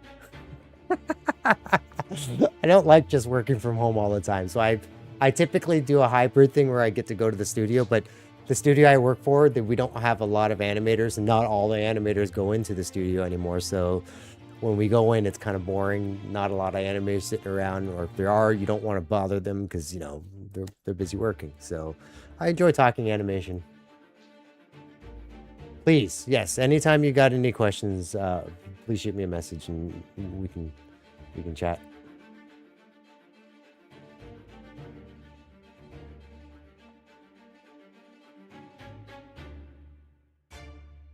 I'm an animation nerd, so I love looking at everything animation. You got some stuff to show off, I would love to see it.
Yes, this is my dog Ringo.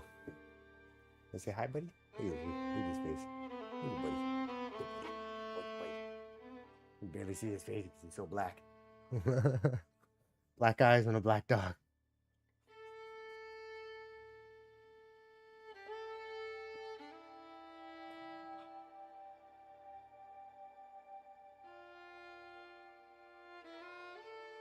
Yeah, he's a big old Newfoundland. 90 pounder.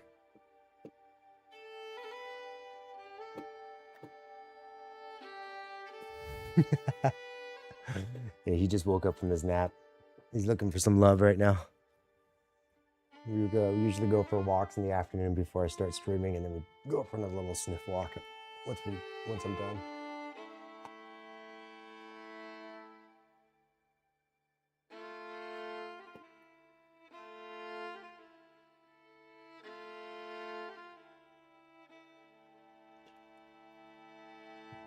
So do I. He's a great dog. He's a sweetheart. Samantha, I'm gonna take a I'm gonna take a short break. I will be back. I've been sitting here for 2.5 hours. I just need to stretch my legs for a minute. If you're still here, I'll see you when you get back. If not, I completely understand. Be back.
Oh, you're still here. No, I haven't. I wasn't talking. I wasn't sure if you were there or not.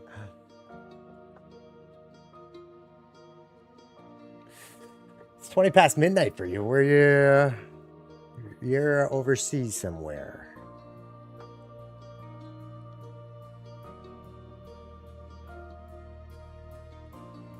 You're 6 hours ahead. Where you? Where are you hailing from?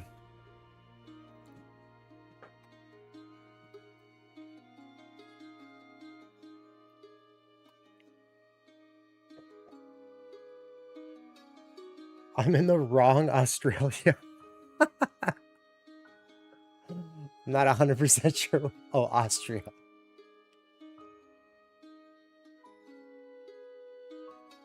Austria. I see.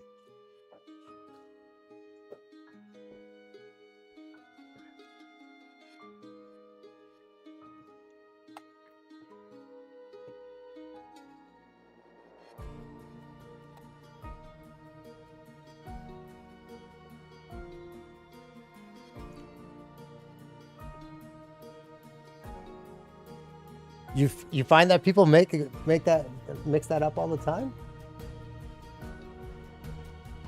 I guess. I mean, it kind of sounds similar. There's an extra L, A, and an L. I don't think I would ever mix them up. Non-European people, yeah.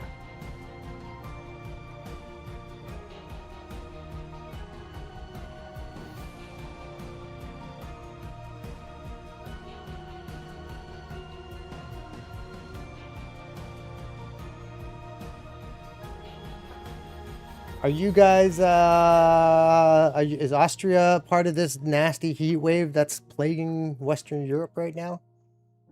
Because here in France, they've banned alcohol daytime drinking because it's too hot.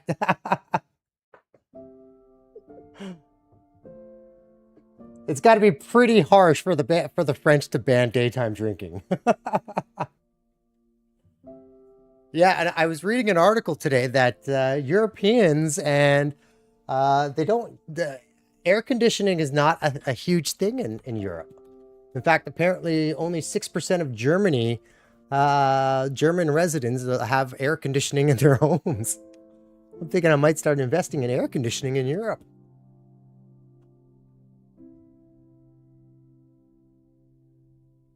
Yeah, I had somebody from Wales yesterday pop in and said it was like 40 degrees Celsius in Wales right now.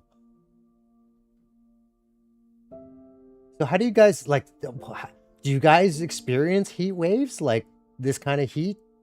And what do you do when it gets hot? Like just turn off all the lights and run a cold bath? For those who don't die, how do you guys cope?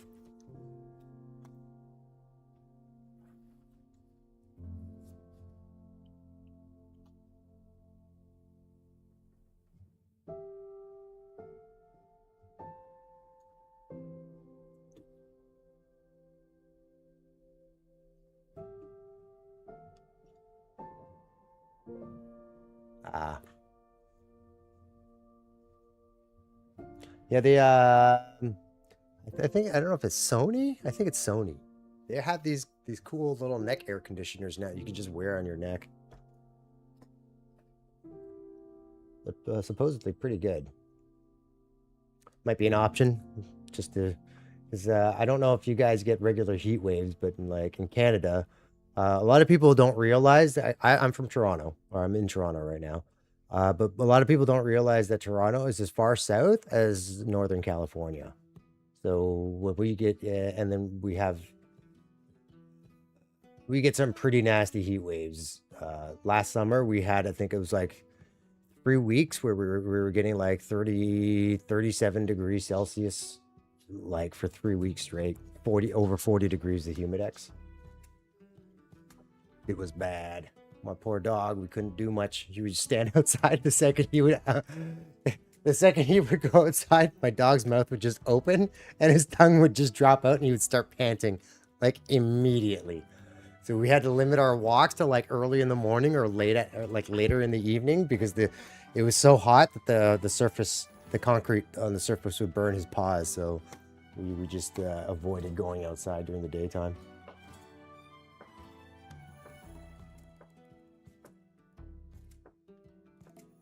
Nice. It's like a whole vest. It's crazy. Oops.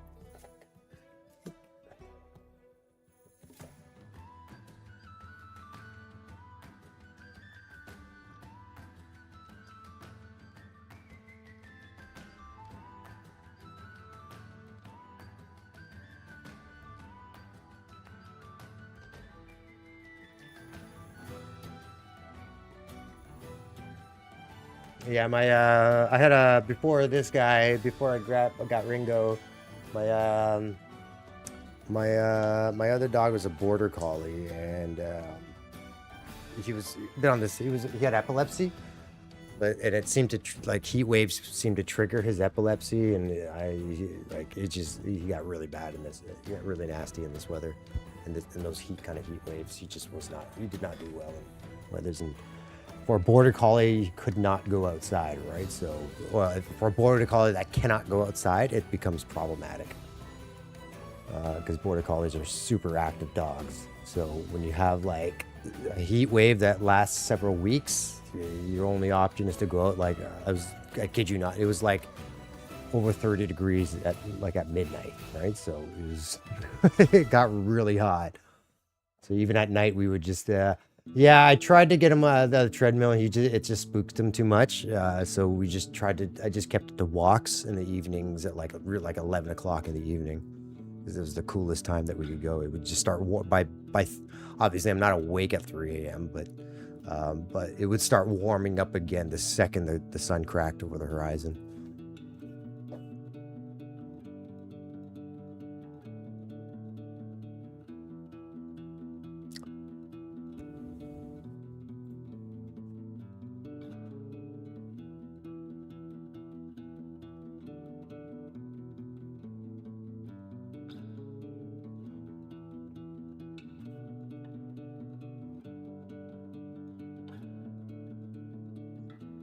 Yeah, I've been hearing the news about this European heat wave, and it really sucks. I think from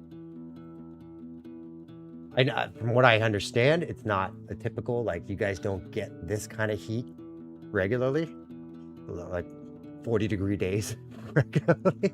So, but I mean, if anybody is wondering about climate change, I mean, Texas got freaking snow. They got snowed in. I don't know if I remember a couple of years ago. A couple of years ago, I think it was in 2021 or 2020.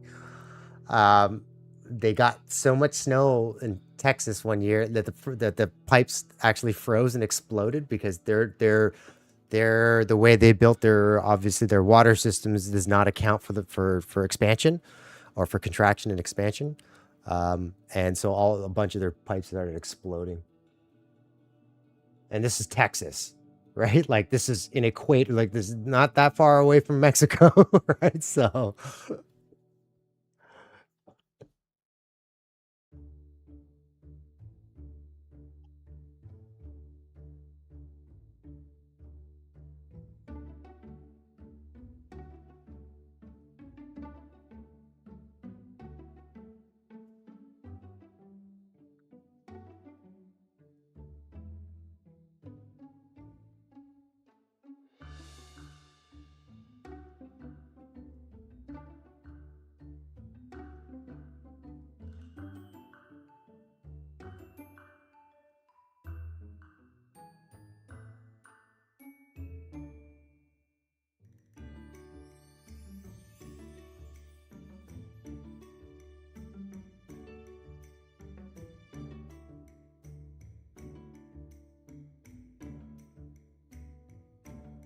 oh yeah. That and people don't really understand the difference between climate and weather. It's like climate affects weather, but just because one day is relatively tepid, oh, there's no such thing as no. This climate is changing. The question is whether or not it's entirely due to our presence on this planet, which I suspect we are contributing to it significantly. It's not entirely our fault, but we are definitely contributing to the problem.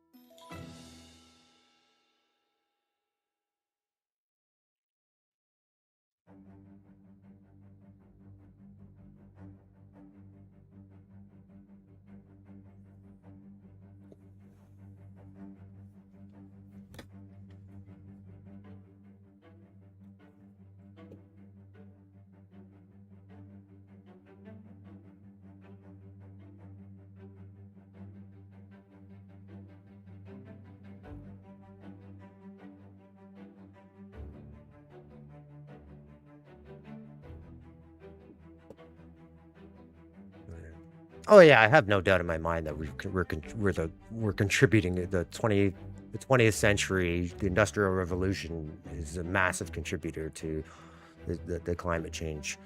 Um, Again, I think there are natural things, but I just think we're exacerbating the problem. You know what I mean? Like maybe the climate would have naturally warmed up a little right now, but we certainly probably wouldn't have warmed up nearly as much, right? So the proof is in the pudding, though. They've sampled like we can take ice samples from the Arctic and measure when the pollutants start, and there's a clear distinction. There's a clear line from when the Industrial Revolution happened and the contaminants in the ice. Um, is it 100%? I don't know. I don't know science, right? But when most of the scientists on the planet are like, yeah, I'm pretty sure we're the ones we're contributing to it. And I'm almost certain they're not saying, hey, it's 100% our fault. They're saying, look, we're contributing to it. We mitigate this problem by taking appropriate steps, right? But unfortunately, those appropriate steps cost people money. So immediately you're gonna get a counter narrative on things that people don't want to do, right? 200 years ago, people would have argued why it's appropriate for them to keep a slave, right? But times change, right? Things are going to be different, right? Like economics are going to change, right? People thought, oh, America's going to go broke if we get rid of slavery. I don't think that happened to that ended up being the case, right? Like every other country did fine afterwards. It's just one of those things that there will always be a counter narrative to when a lot of people are saying that, hey, something is happening and we need to take appropriate steps, but there's always going to be the other side of the coin where they don't want to because it's going to cost them something, and they don't want to upturn the apple cart or change the way we do things. And I get it, being 40 years old, I understand that when I get stuck in a way, I don't want to change things necessarily, but the entire world's changing. What choice do you have?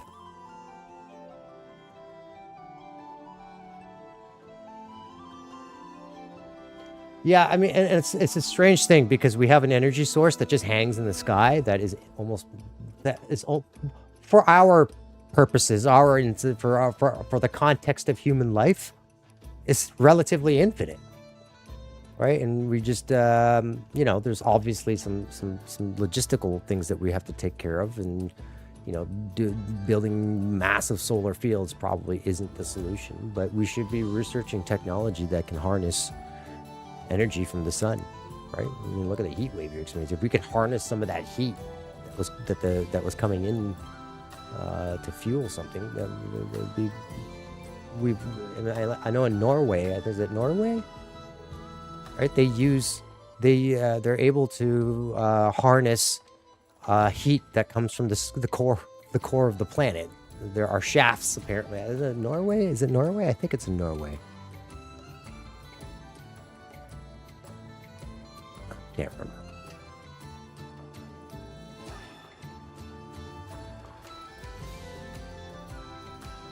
Yeah, I mean it's like that problem we were saying earlier about health, right? It's like everybody has this opinion. Oh well, then we got to do batteries and we got to do lithium, and then now you got to mine cobalt. And do you know how much misery cobalt mining spreads on the planet? Yeah, I know.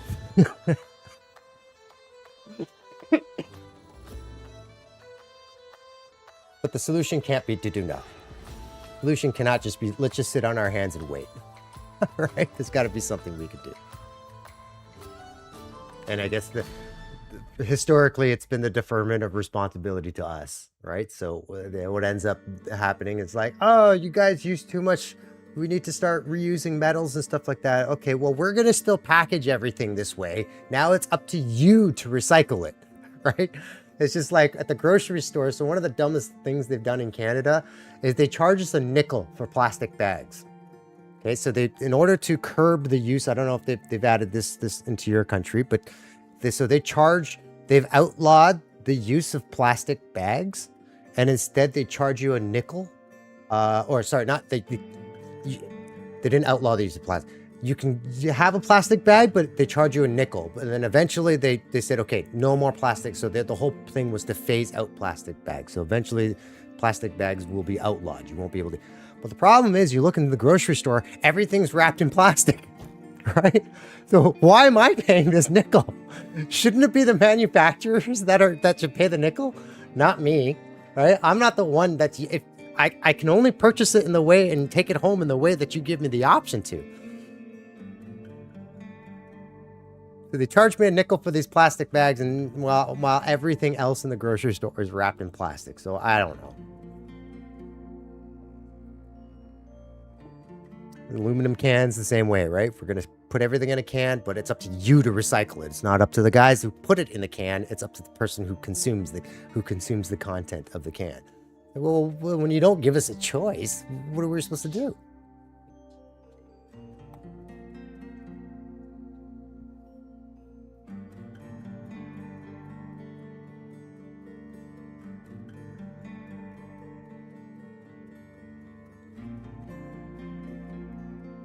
Yeah, right. There's got to be a way to store energy more efficiently. And I bet that the solution will probably come from nature. I mean, the reality is if we can figure out photosynthesis, if we can understand the whole process of photosynthesis, it would solve all of our energy problems, right? But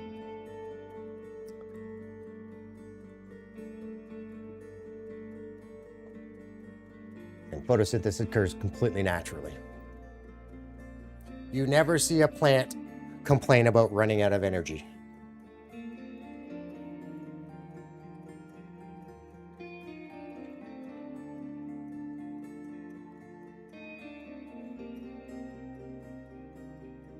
Yeah, well, that's effectively what's happened. Is they've deferred the cost of that to us, and yes, if if they didn't use plastic, it would end up being a lot more potentially becoming being a lot more expensive for the consumer. So catch-22, right? Charge the consumer an extra nickel for the plastic, and I don't know where that revenue goes. But allow the other people to continue using plastic. At the end of the day, it's like we don't really have any say in this. We don't have any control over this. If they manufacture it this way, that's how we have to consume the product, right? It is what it is.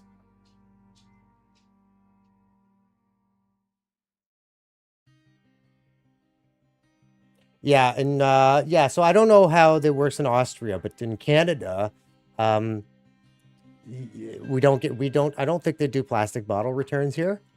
They should, because it makes sense, but I think particularly I think bottled water should be illegal. Right? Like I don't know how I guess you're charging for the container, but I just don't understand how you can charge people for something that falls from the sky for free. Right? Like you should not charging people for bottled water. And in Canada, it's like about $1.50 for a bottle of water. But 300 to 400 milliliters of water, and they're going to charge you $1 for it, and with no bottle return either, right? So you're effectively paying for something that falls from the sky for free, and they call it spring water, right? Like.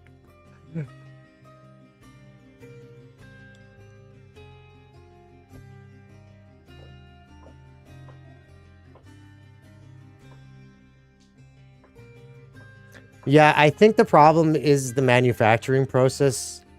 It's still probably expensive. That's why they haven't made any conversion, because a lot of there's been solutions for this problem for a long time, right? Like hemp. Hemp is a completely biodegradable solution. It's significantly stronger than plastic and has an incredibly versatile plant. We could even make clothes, right? But the reality is that um, I don't know if it's as I really don't know the politics of Austria, but in certainly North America, we have people that fight it. We have lobbyists that lobby the government and say this is a bad idea because it's going to cost blah blah blah blah blah blah blah, and they'll have it's their job basically to pitch the government and tell them not to do certain things that the public wants, right? So yeah, it's yeah, for ordinary people, it's very difficult to battle moneyed interests. Hey, hey, water from Mount Fuji. Somebody needs to.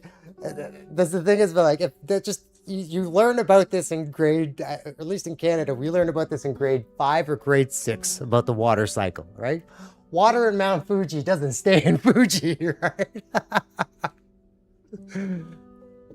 The same water that's available everywhere is the same water that's available everywhere, right? I find it's one of those most. I think for me, it's one of the most egregious corporate kind of skirting of laws and manipulation of what can and can't be sold. But yeah, logically speaking, when you think of it in terms of, yes, water does fall from the sky, and you can filter it, right? And it's desalinated when it's after it's been evaporated, so it's reasonably clean drinking water. There will be it's not a terrible idea to filter it if you're going to catch rainwater, but it's it's not bad for you. Yeah, I guess, all Western countries are going to have this similar systems in terms of the lobbyists.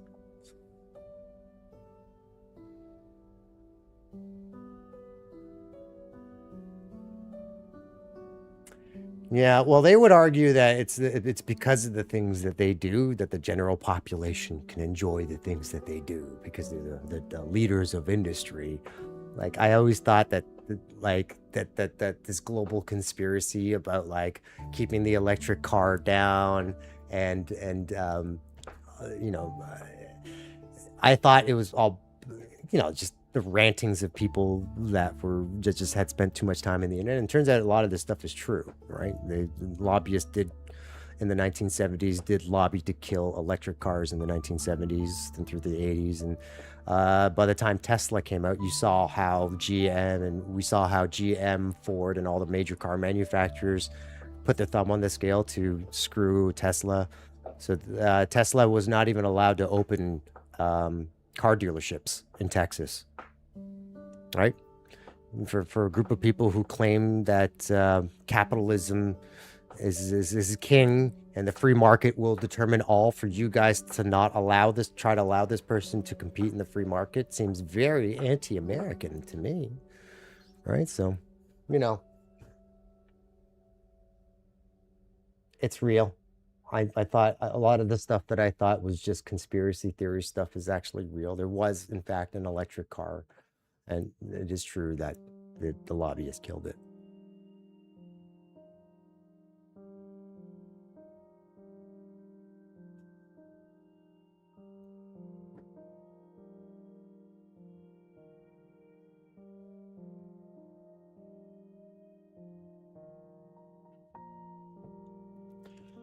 Yeah, Elon Musk is certainly controversial these days. I wish he was just a more classic nerd who kind of just stayed out of the spotlight and just kind of stayed smart in the background. The fact that he is so much exposure brings this light of scrutiny that I don't think anybody can escape unscathed, right? When you're that famous, and now he's the world's first trillionaire. When you're that famous, everybody's, you got a magnifying glass at every aspect of your life. I remember thinking about like, oh, this, because I was never a big Justin Bieber fan, and the reality is like you always get caught doing stupid things, and I'm just like, well, guys, the reality is I probably did worse things as a teenage kid than Justin Bieber ever did, but the fact is, the cameras are on this poor guy all the time, so we have this opportunity to scrutinize every little decision they make. Not that I feel bad for them at all. It's just that, if you were to put a camera on me every single hour of every single day and document everything that I said and did, you'd probably have some objections too, right? So I try to take other media with a grain of salt these days. I mean, this is outside of the verifiable stuff that Elon Musk has said.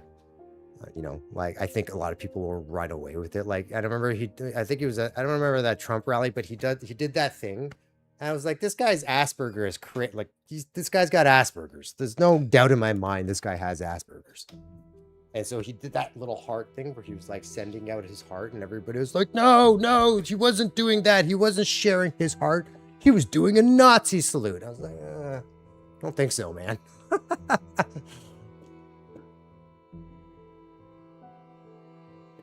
Yeah, I don't, there's no, I don't know how you handle fame, right? Like,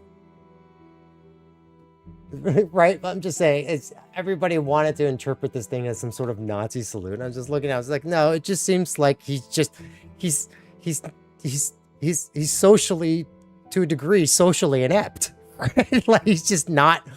He's like you watch him on Joe. He's not a natural speaker. Like you could take a few lessons in Toastmasters if you ask me. All right, he's not a great public speaker. And I think he's just a, when you're that smart and you're that brainy, I think you're just going to be naturally a bit of a weirdo. And I think people are quick to want to misinterpret everything this guy does, right? Like, it's the media frenzy. It's just everybody wants to say something about something just because of this. Like we got it pretty good right now, all things considering. My country in particular, we're not at war. We're experiencing a relatively long peace. Outside of this crazy dude in the White House doing some crazy stuff.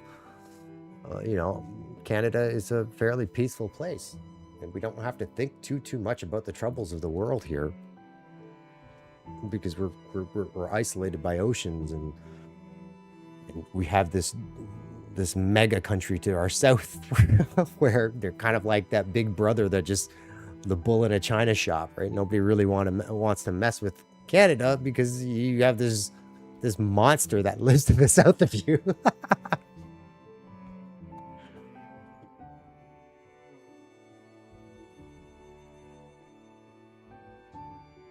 Yeah, so I guess we have a sense of peace here in Canada that I don't know. I don't see why people would be so angry about things all the time. It just seems to be the popular thing these days, is to be angry about stuff.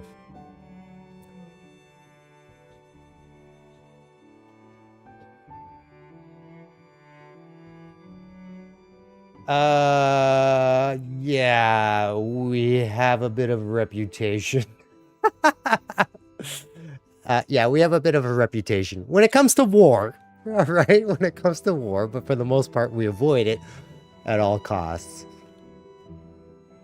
I have read a lot of, so I read a lot of history, specifically about World War II, the most recent ones.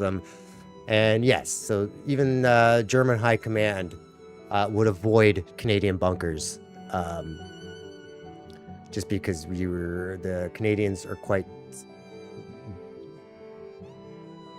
nasty. Apparently, the common saying is that the first page of the Geneva Convention is nothing more than a list of things that Canadians did in war. It's funny. I didn't realize the history of this, and I only recently started learning about Canadians and their presence in war, in the war theaters, in the Second World War and the First World War. Yeah, it's interesting.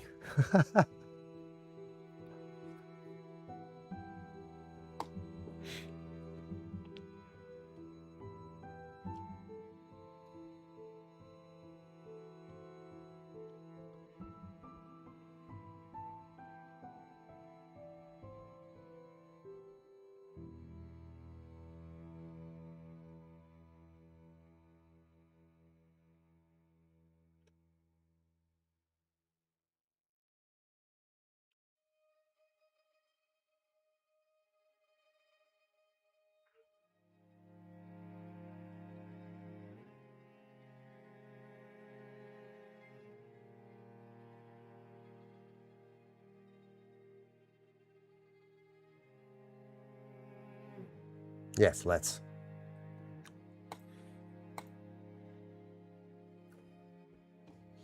Yeah. Right now I'm trying to get the drag and drops working, so. And this is part. The drag was easy. The drop is the part that's going to be difficult because I got to filter for everything that it's looking for, right? So, and I want it to be context sensitive enough so that it's not, you don't have to give any additional input. You drag and drop, and it should either replace the item or stack onto the item. My favorite animated movie or series? That's a tough one. So my favorite animated movie, I think, is a movie. It's really tough for me to say. The one that stands out in my mind is this movie called Cats Don't Dance. If you want great examples of really, really fun, great animation and animation for storytelling, it's a Warner Brothers movie, I think. Cats Don't Dance.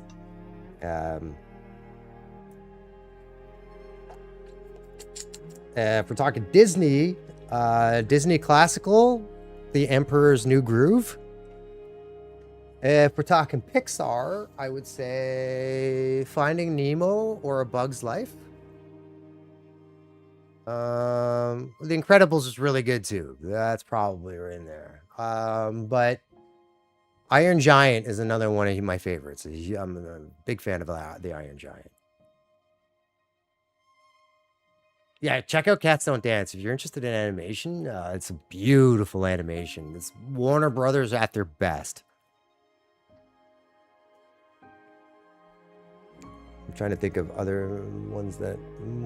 What are some great animations that I've seen?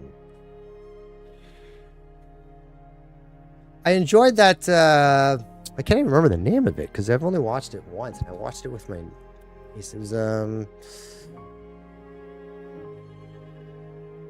K-pop Demon Hunters, right? Is that the? I enjoyed that one. It was fun. It was fun. I like the fact that they're leaning more towards traditional style of animation. So they're not doing it at 24 frames per second all the time. There's a snappiness and a cartoony gestural quality to the posing and the way the faces change, and you didn't typically see that in earlier 3D animation. Everything really stayed on model before. Now they just break model everywhere. So yeah, K-pop Demon Hunters is great.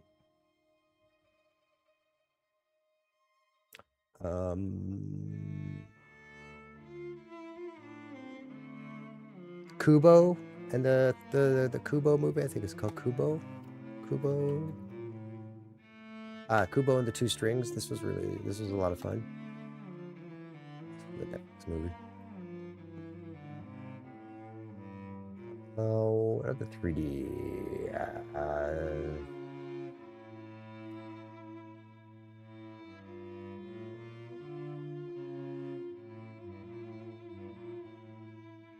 Yeah, right. Like it just gives it so much texture when you kind of mix it up like that. Yeah, the technique it's a really cool. Into the Spider-Verse, right? Like they pulled a lot. I mean, let's K-pop Demon Hunters doesn't exist without Into the Spider-Verse, right? It was the first time that I was like really, really genuinely blown away by the animation styling.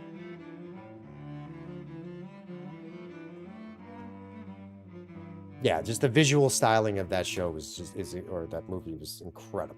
I think and I'm really glad it happened because it really kind of upped the game up with all the other studios that were doing animation, so that now it's kind of like now we're kind of going back to a 2D-ish style, and I like that.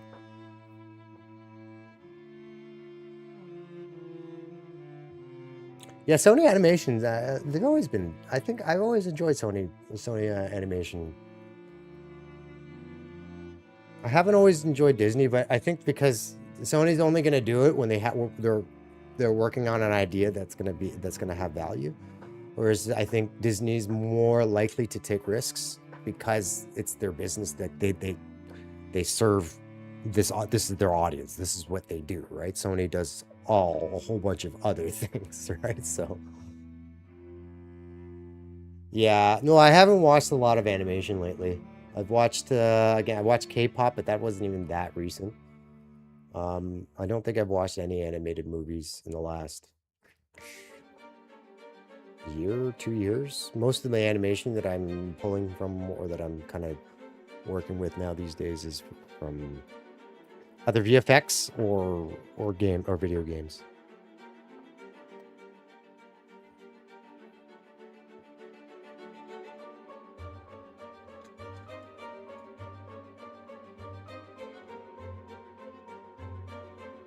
I never got a chance to watch, or I didn't get around to watching Encanto.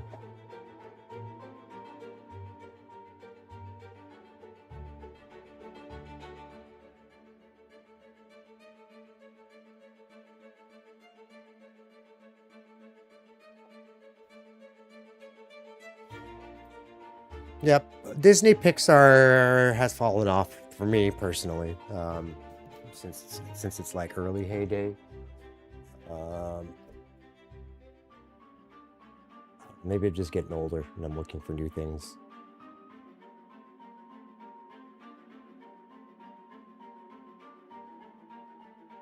You recommend that one? Okay, I'll take a look. I'll slot that into my to watch list. I did watch what was the other one?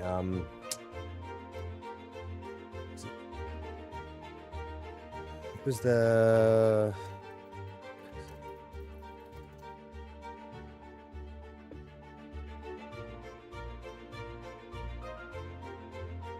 Up was amazing.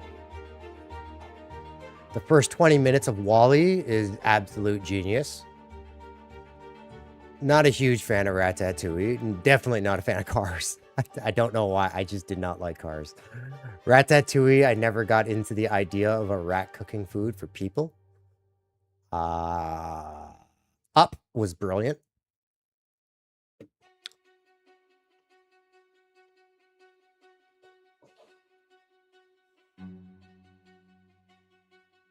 Coco, that was the one I was thinking about. Yeah, Coco was fantastic. Encanto.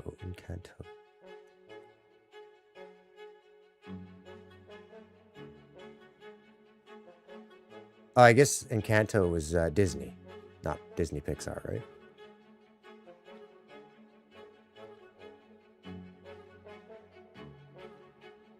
Coco was great. Because it act like I think it's for me it's kind of like the last of the great movies. They're Pixar's great movies because they're not afraid of actually talking about sensitive subjects like death. The whole movie is centered around death, right? Like, yeah, I think Encanto must have been just Disney. Let me check. I'm seeing the yes, okay, yeah. I guess the reason I thought it was Pixar was because they very much have that Pixar style. It feels like a Pixar style.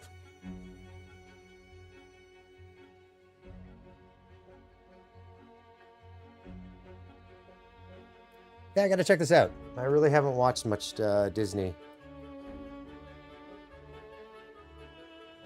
in recent years.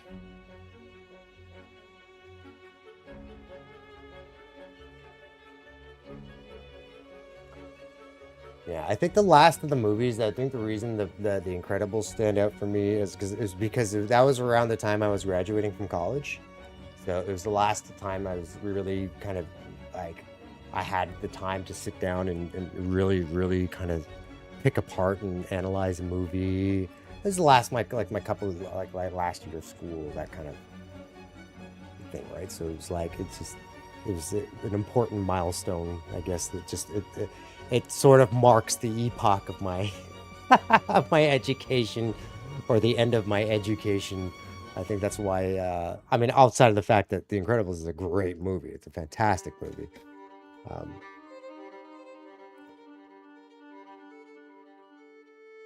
yeah, I guess I just didn't make as much time for animated movies once I started working in animation. I didn't really watch the stuff I worked on either. So I have vague descriptions. I don't know what part of, like, I can tell you what I worked on. I just don't know where it lands in the movie or what part it's in. Right? Like I was saying, oh, The Expanse is that I did a death lot. Well, I don't know where in right. I do remember the ending sequence in season 5 only because it just took me so freaking forever to animate the shot, to get the shot done. And it was a heavy scene because it was 40 spaceships and 100 missiles and explosions happening here everywhere, and it was, I had to actually break the scene up into like 6 different files, and then we had to combine them at the end. Got pretty crazy.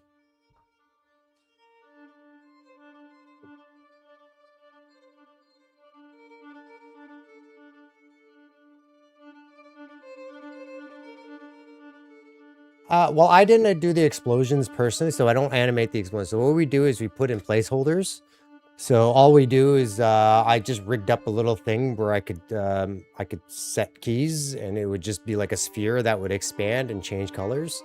So it would start off like white hot, and then go blue, and then go orange, and then kind of like a reddish orange. So as the thing gets bigger, in spite of the fact that there's no oxygen in space to burn, it was just an indicator for it was just an indicator for um for the VFX or the effects artists to say, okay, this is where it is and this is what the timing looks like, and then they would fill it in with particles and stuff. So my job was to work the camera, and all the spaceships and the missiles, but the propellant that shoots out of the missile, the fiery stuff, that's all effects, particle effects. So that's a different department. Yeah, movies are very compartmentalized, even right down to just like what my job is. So they don't ever like you'll.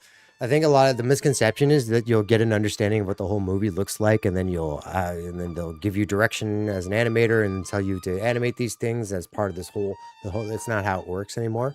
Maybe at one point it used to be that way, but the realities of making movies now is that because of the internet and leaks and all that stuff, so they try to compartmentalize everything. So I am only given the information that is necessary for me to complete a shot and nothing else. They will not give me any more context for what happens in the movie, for what the character is like, the context of the script. So it actually does make it a little bit more difficulty, especially if I have to animate performance work, because I can't get the character, because they won't give me the information. They won't give me a copy of the script. They won't give me a character breakdown because they don't want you to have it because they're worried it's going to leak, right? Especially if you're working on like a Marvel movie or something like that.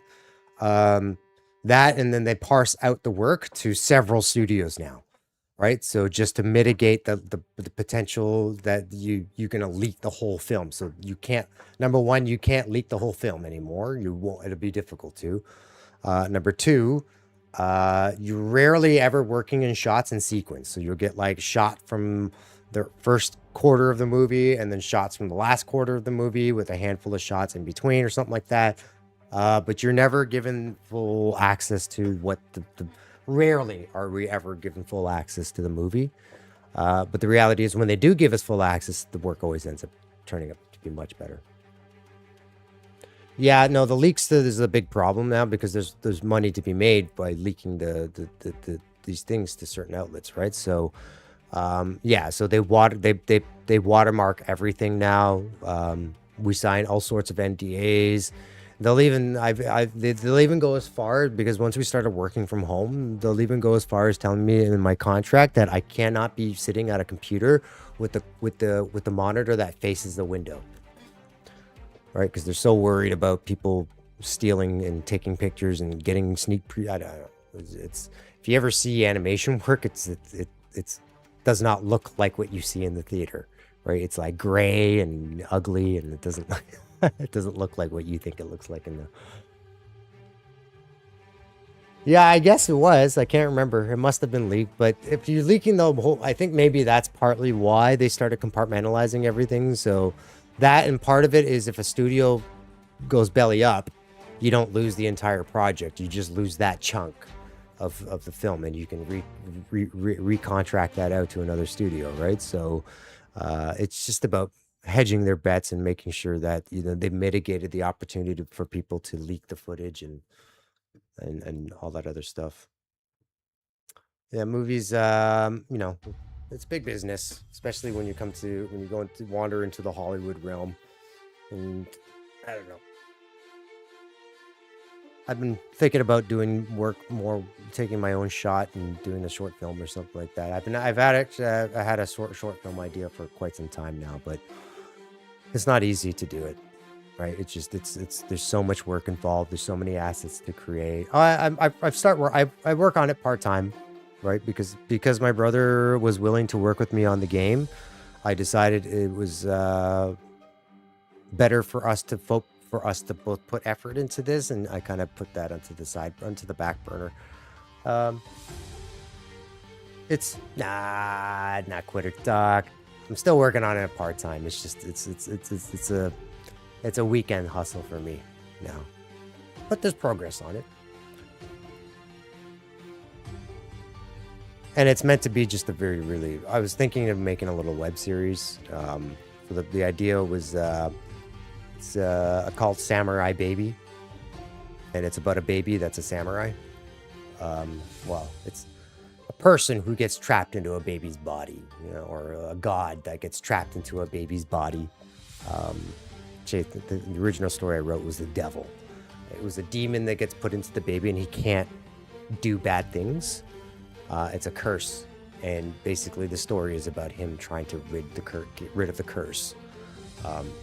But of course, through the process, he becomes a good person, right? A demon that becomes a good person because he's inhabiting a baby, and it's, I guess, against their rules to do bad things in an innocent's body, according to the rules of the heavens, or at least the story that I've written. Um, so he is kind of forced, in order to get out of the body, he's got to be a good person, right? So he ends up helping a village that's being overrun by a gang of, I guess, gangsters, right? They've come in, they've moved into a town and taken over this village, but there's a whole supernatural element to it too. So yeah, so I was thinking of doing it as a web series, and I wanted to do a short film to kind of kick off the idea to start. But again, it's a lot of work, right? A lot of work. It's almost as much work as making a video game. Only difference was I was doing it by myself. Whereas if I'm making a video game, at least I've got some help, right? So, yeah.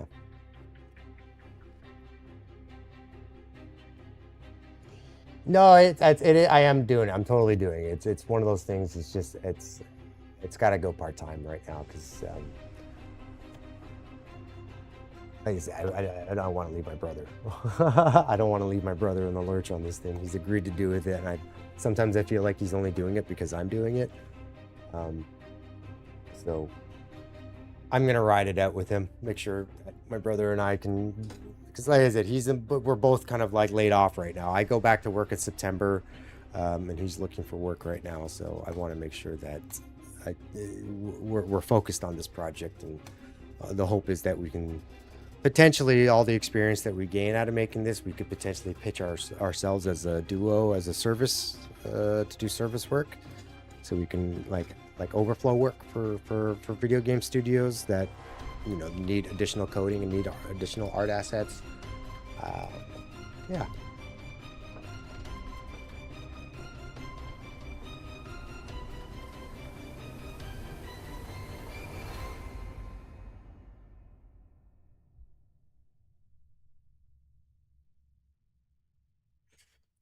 That's a cute idea. It's kind of like almost like Wall-E. Obviously, you're gonna stay on Earth though. And like I said, I love that first 20 minutes of Wall-E. I thought it was absolute brilliance. Right? Your main character, the two characters in it. There is dialogue, but it doesn't come out of those two characters, right? So, and just setting up the world and the pantomime performance alone was just brilliant, brilliant, brilliant directing on Andrew Stanton's part. I have been enjoying the 40K universe stuff. I don't know too much about the Adepta Sororitas. I have been reading some of this stuff. I've been listening to this YouTube channel that kind of talks about the lore of 40K. And so I'm at the beginnings, and I can't remember it because it's very complicated, and they use a lot of words that I'm not familiar with.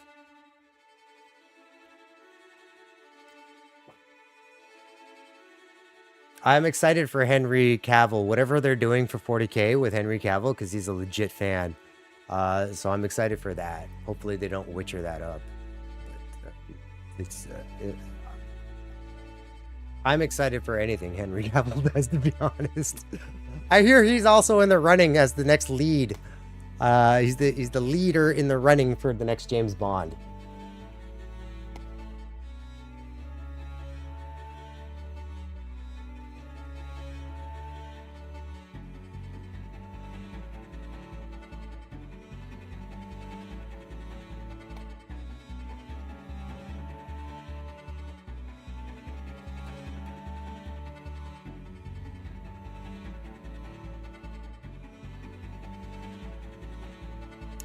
Yeah, I mean, it's a pretty expansive universe that's been around for such a long time now. I imagine they would have to work on it to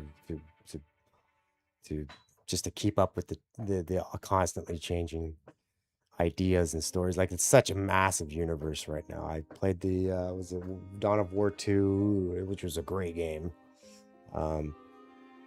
Yeah, no, I've been slowly the Warhammer. Some of my buddies are into Warhammer, so it's been a slow creep, but it's starting to slowly win me over. And then once that Henry Cavill kind of announced, hey, I'm going to be part of Warhammer, the Warhammer universe, I was like, okay, I'll look into this a little bit more now.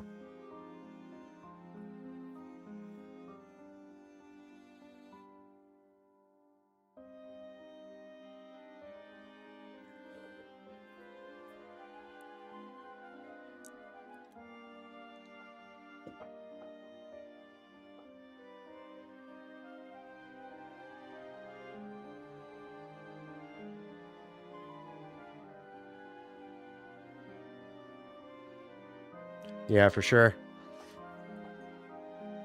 Like, he's legit, like a legitimate Warhammer nerd from what I understand. So, yeah, I hope they, yeah, because I know The Witcher, they kind of, I mean, I'm a fan of Henry Cavill, and I enjoyed the second season was more cohesive than the first season, but I didn't really like the whole series.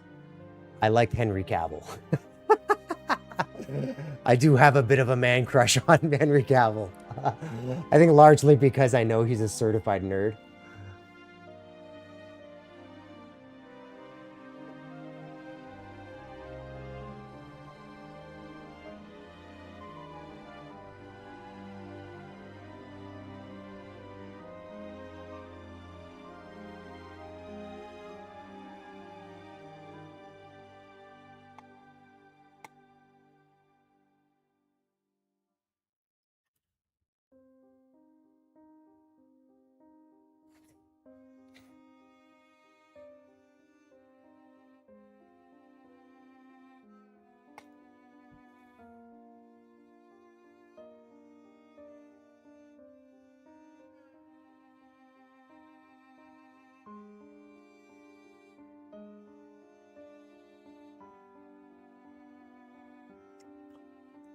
Yeah, I guess it's Liam Hemsworth. It's one of the Hemsworth brothers that took on the role, which I thought was a weird decision, because this is like I think it's a failing property at this point, so it was weird. I guess it's a paycheck.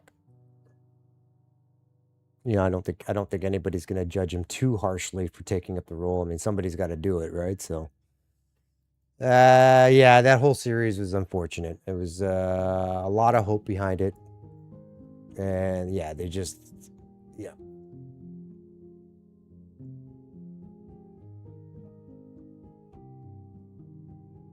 I know Sapkowski was quite disappointed by it, the whole thing. But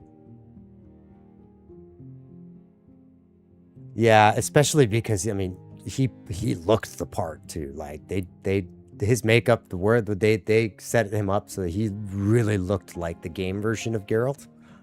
And the fact that he even get they like he some of the jokes and that the Henry Cavill like I don't know if he pushed for them, but I'm glad they made some references to it, you know, like bathtubs and stuff. So yeah, right.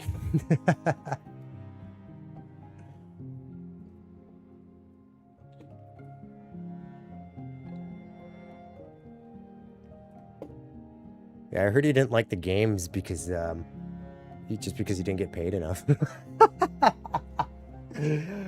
I don't think anybody expected the Witcher series to be as big as it was, especially Witcher 3. My goodness. Like Witcher 1 and 2 were great games, but Witcher 3 was just next level. Next level. It's got to be for me to finish the game 4 times.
Yeah, weird decision on his behalf, but you know, that's because typically people are going to take a royalty, so I don't know why you wouldn't take a royalty. Very strange decision making.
No, I didn't play Warframe. I was always curious about it, but then I always kind of felt like, oh, geez, it's been on for so long now that I'm worried about catching up. But apparently, that's not a problem. So maybe I should give it a try. But you spend a lot of time in Warframe?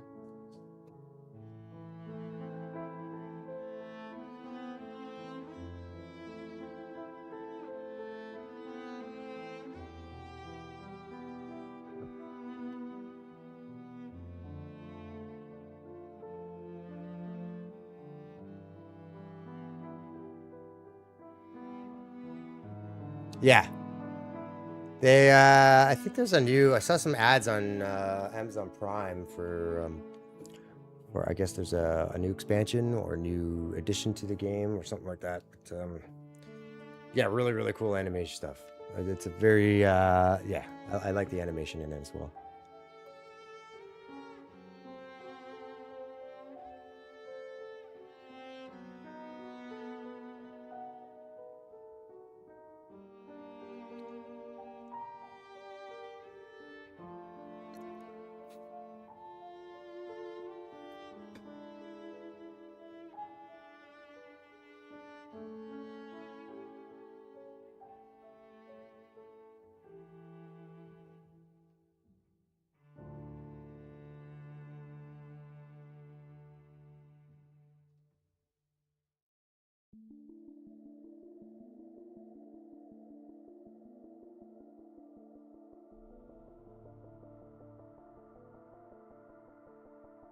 What, for Warframe? That's pretty cool.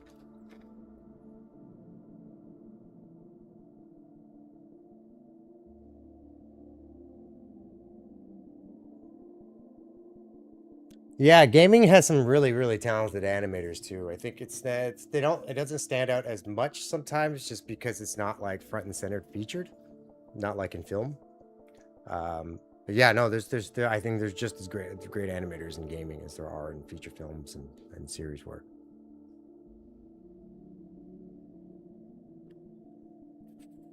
I've actually been trying to repurpose my demo reel for gaming because I'm thinking I might switch out to do some animation for gaming instead. The VFX business is obviously not doing as well as animation in terms of like filmmaking is not as hot as it used to be. It is on I guess it's on a downward trend right now. We kind of did really well during the pandemic, and then right after the pandemic, there was a post-pandemic correction where, yeah, this is basically what we're in right now. Is we're in some sort of post because they overhired, they kind of expanded all the studios, and they realized that it was unsustainable because, you know, everybody has to go back to work. But typically speaking, entertainment business goes up in a recession, right? So it's to be expected. So I don't understand why all these studios decided to just go ham during the pandemic. They should have understood that this is, we're not going to be trapped in our homes forever. And I guess they expected, and I think a lot of the big things was they decided to continue doing things the way they did them after, and that's not conducive to a world where there's not a pandemic going on. Like,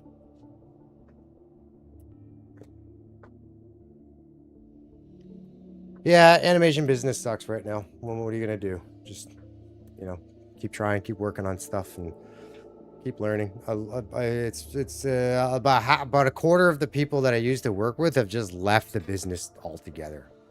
But another quarter of them still have jobs, but it's tenuous at best, right? Because I know some of my friends are working at Ubisoft, and they're feeling very uncertain about their jobs right now.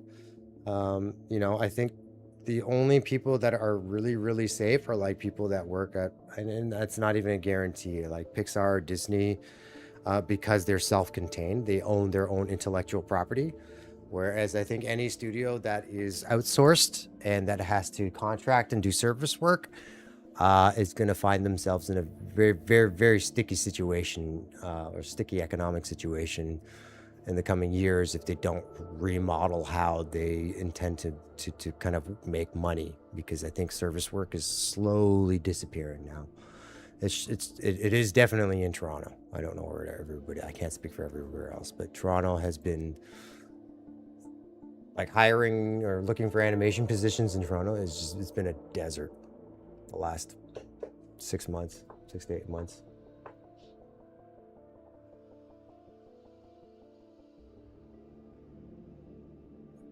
I should, right? Maybe I should tell them. I should send over a reel, and I'll include some of my my Expanse footage from the actual show. Like, see, guys, I got a leg up here. I've already worked on the Expanse before.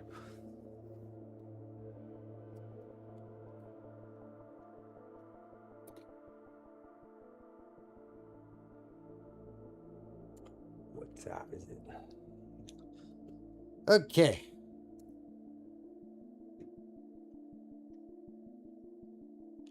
Hey, Lol Rob. How you doing, dude? Have I ever thought about teaching in education? I have. But unfortunately, teaching, if you think about animation, there are a lot less roles in teaching animation than there are animation jobs. And the thing about is when animators find a teaching job, they never give it up. Because as an animator, if you can find a steady source of income, you're going to hang on to it, right? And especially if it's in the stream of your discipline, they're going to hang on to it. So the teachers that when I went to school, went to college, It's the same teacher still teaching at that college, right? The only thing that stops them from doing it is unfortunately death right now. And you could not blame them for acting this way, for not giving up that job, because the animation business is fickle at the best of times. But yes, I have thought about teaching in education. I just don't know exactly where I would apply it. I thought about, so I've been thinking about my YouTube channel and potentially repurposing that as a tutorial. It's not that I have no qualms, or I don't think of it that way in terms of teaching is for those dudes who can't do. I don't think that's true. Some of the best animators I know are also teachers. So I don't think that's the case. It's just that I don't exactly know the ins how to apply for like a teaching position at a college, and I don't know what the requirements are. I considered possibly repurposing my YouTube channel as a tutorial channel and kind of teaching like that. Um, oh, there's several animation schools in Canada. Okay, maybe not several. There's a good handful of them, but like I said, they don't. The teachers there, they don't give up their jobs, right? Because it's a steady income. That's a job where, as an animator, that you can get that brings in a steady paycheck. It's like, think of it like an actor, right? So if you could find a job that's gonna you're unless you can find something a lot better or that pays that's much more lucrative, you're gonna be hard pressed to find teachers that are gonna give up that spot.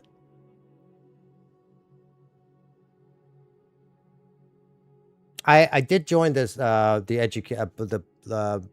the consulting board for a year or two at the school that I went to, just because it's good to be in contact with people in the industry. So I kind of helped kind of give them information about what standards we were using in our studios and stuff like that. But no, it's a good thought, Rob. I've definitely thought about it. I just don't know exactly how to apply that without, actually getting a TV teaching job. But the more and more I'm these days, I'm leaning towards, uh, at the very least, being communicating this stuff on YouTube. So, um, tutorials. But then I keep looking. I've been looking as I kind of did some research to do some what kind of videos I wanted to make. There's some great tutorials out there already for animation, but maybe, there might be room for another one or a different voice, a different approach. Because I definitely think a little bit differently in my approach to animation than I think what people. I lean a lot less on the artsy stuff. I don't really talk too much. I don't address the artsy stuff as much. I address the more technical understanding of animation, right? The science of it, because I think the art comes after you understand how it works. Samantha, you're probably right. I've just been, hyper focused on the game, and then again on the weekend I am. In fact, I will convince you eventually. But yes, I have in fact been actually working on that short film on the weekends, so my time is is full. But as my layoff lasts longer and longer, I'm starting to think more that maybe I should be looking at YouTube as a potential, not the only source of revenue, but a potential source of revenue, and that maybe doing tutorials and teaching through YouTube might be an option.